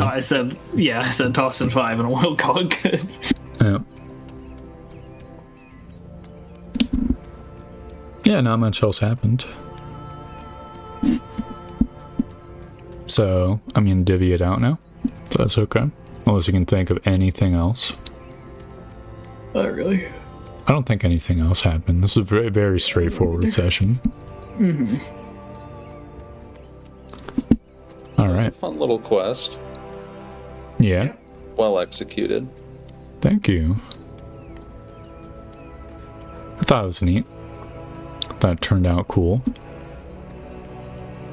How do you think your characters are feeling, coming back from the quest, like on their way back, seeing the Esterman at their side, right? Yeah, I'm all about it. I don't know, maybe some people are nervous about it, but Adrian's like, yeah, dude, Esterman, yeah. Yeah, I mean, feel you've done justice and you're like happy with that? Yeah. Or is this just more like a gold job for you? You don't care? Nah, this is justice, and like we're getting like the ball fucking rolling in the settlement. So now we have like very good workers. Awesome. And you'll kind of see that the other people a little bit spooked about the S-Men, just like becoming like overnight a pretty like decently sized minority of the settlement. Yeah, well, we can work on teaching them common and stuff, so it's not, Yeah, I was gonna ask, what is the like game plan with that? Well, basically just to spend more time with like the other workers while they're on the jobs to like pick up common. Okay, and is your character can be doing? Yeah, I'll do some like some basic translations, kind of set them in the right direction and stuff like that. All right, so some translating, but not like actively teaching. Yeah, I mean, unless it becomes like necessary. I mean, Which would probably be somewhat adept at teaching. I think he'd definitely help. Cool. So that'll be your guys' like downtime project. It sounds like Aldrich is spending some downtime on it. I'll spend downtime on it too. Okay. So like it's actually pretty important that we make it so there's not language disagreements. All right. Then yeah, there is some progress being made on that front.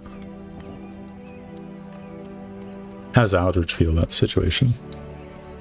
Very satisfied. Things are moving along nicely, and I was literally being a little demon on Hadrian's shoulder, like pushing for the fucking. That's 100 gold. We shouldn't. Well, it's also like I don't know. I was thinking more about like Hadrian. Like he was a fucking like law keeper, so it's kind of like he probably just Like I just saw it as like the best option. This is best for the settlement. We should beat their asses. So Aldrich didn't really see it as like a justice versus crime thing, just like these guys are unfortunate obstacles and the legal system's on my side so they can get fucked.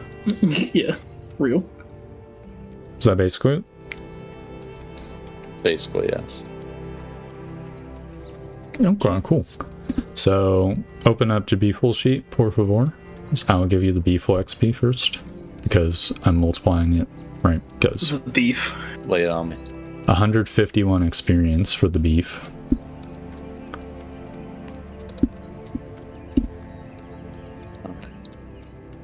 It's been added. Indeed. All right, and for the non-beef is 302 experience. You too. So another drop in the bucket. Yeah, but adds up eventually. Awesome. It does add up eventually. Yeah, I'm excited. 6,500. Beefle's just 1,000 points away. Just a week away, guys. Wow. Just a week away. Christmas, guys. Amazing. By the way, I don't know if I told you, Aldrich, the other party, they almost died to goblins for a session. Holy shit. How many goblins? 5 total. How many of them are there? there's 3 PCs versus 5 goblins, 1 hobgoblin of the 5 goblins, right? Oh, those guys are kind of tough. Yeah, well, only one of the 5 goblins was a hobgoblin. Was it just like bad rolls? Like what was happening? Like It was a little bit of bad rolls and a little bit of like tactics and a little bit of like character optimization problems. Sure. So like their mage is incredibly weak. They have a sorcerer, right? But not like the draconic sorcerer that has free armor. So she has like 10 AC. Damn. And unfortunately, she let the hobgoblin close in because when the hobgoblin got hit by her magic and took a shit ton of damage, it's like, well, shit, I've identified the real threat. So he just like fucking ran over, actually smacked her to death's door and smacked her on death's door. Which is very scary for the party. That's a great first session. Truly was. Don't know how both like first sessions ended in near death. Times go crazy, dude. Yeah. And of course their paladin was like low rolling as well, which didn't help, but it was pretty funny. It's a good first sesh. I can't wait till like everyone's like settlements are like up and running to a decent degree, you know, just to see how they form, right? Because right now it's very early. I mean, the party's settlement seems to be like coming along somewhat nicely, you know? Yeah. You guys have buildings. How'd you feel about the settlement that I built for the NPC? Oh, It was cool. So I tried to, It was a good set piece. yeah, instead of just like doing like a made up town, I wanted to like test it out with just having like settlement, you know? So this should be vaguely self-sufficient, especially if you include like the stud farm itself. Yeah. Which is a little bit surprising to me because how like few build now it's all like cherry picked like good buildings, but even still, like there's like 7 buildings here and that's like pretty much good, even though they have like a bunch of guards. So I thought that was interesting. Did it feel like a town or did it feel more like a settlement like in the game? I thought of it more of like a town. I thought of it more of like a settlement. Yeah, interesting. I recognized it, like I got the idea that this has got to be like actual buildings that we can build. Yeah. Interesting.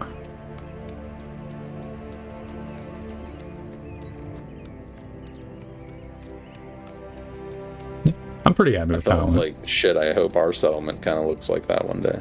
Yeah, it might. It might even be bigger. So you've got such a huge map to work with. Oh, dude, is the fishing hut going to grow? I feel like Yeah. it should. Oh yeah, I might as well grow it like right now. Why not? Before I forget, because I would certainly forget. So it'll be 1.5 blocks. Then if you get the even bigger hut, it'll be the full 2 blocks. You know what I mean? All right. There we go. Put the text here. If you put the docs, I'll draw little docs as well. Hell yeah. Which Now would be we gotta awesome. get for dogs. Yeah, I'm pretty happy with how it went out. I'm always like a little bit worried when I'm doing the prep phase because there's some amount of like improvisation that I'll have to do, you know, but Yeah. it's been turning out fine. Have a little bit of trepidation for the next session, for tomorrow, because I have to come up with names. They're gonna meet their Archibald, their laborers camp, their woodcutters camp. Yeah.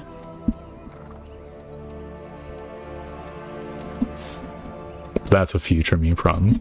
Well, that's a near future me problem. So I'm gonna prep like tonight because they are in Europe, so it's like earlier in the day that I have to do it.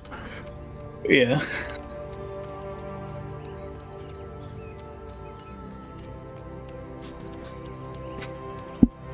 Well, anyways, thanks for playing. Yeah.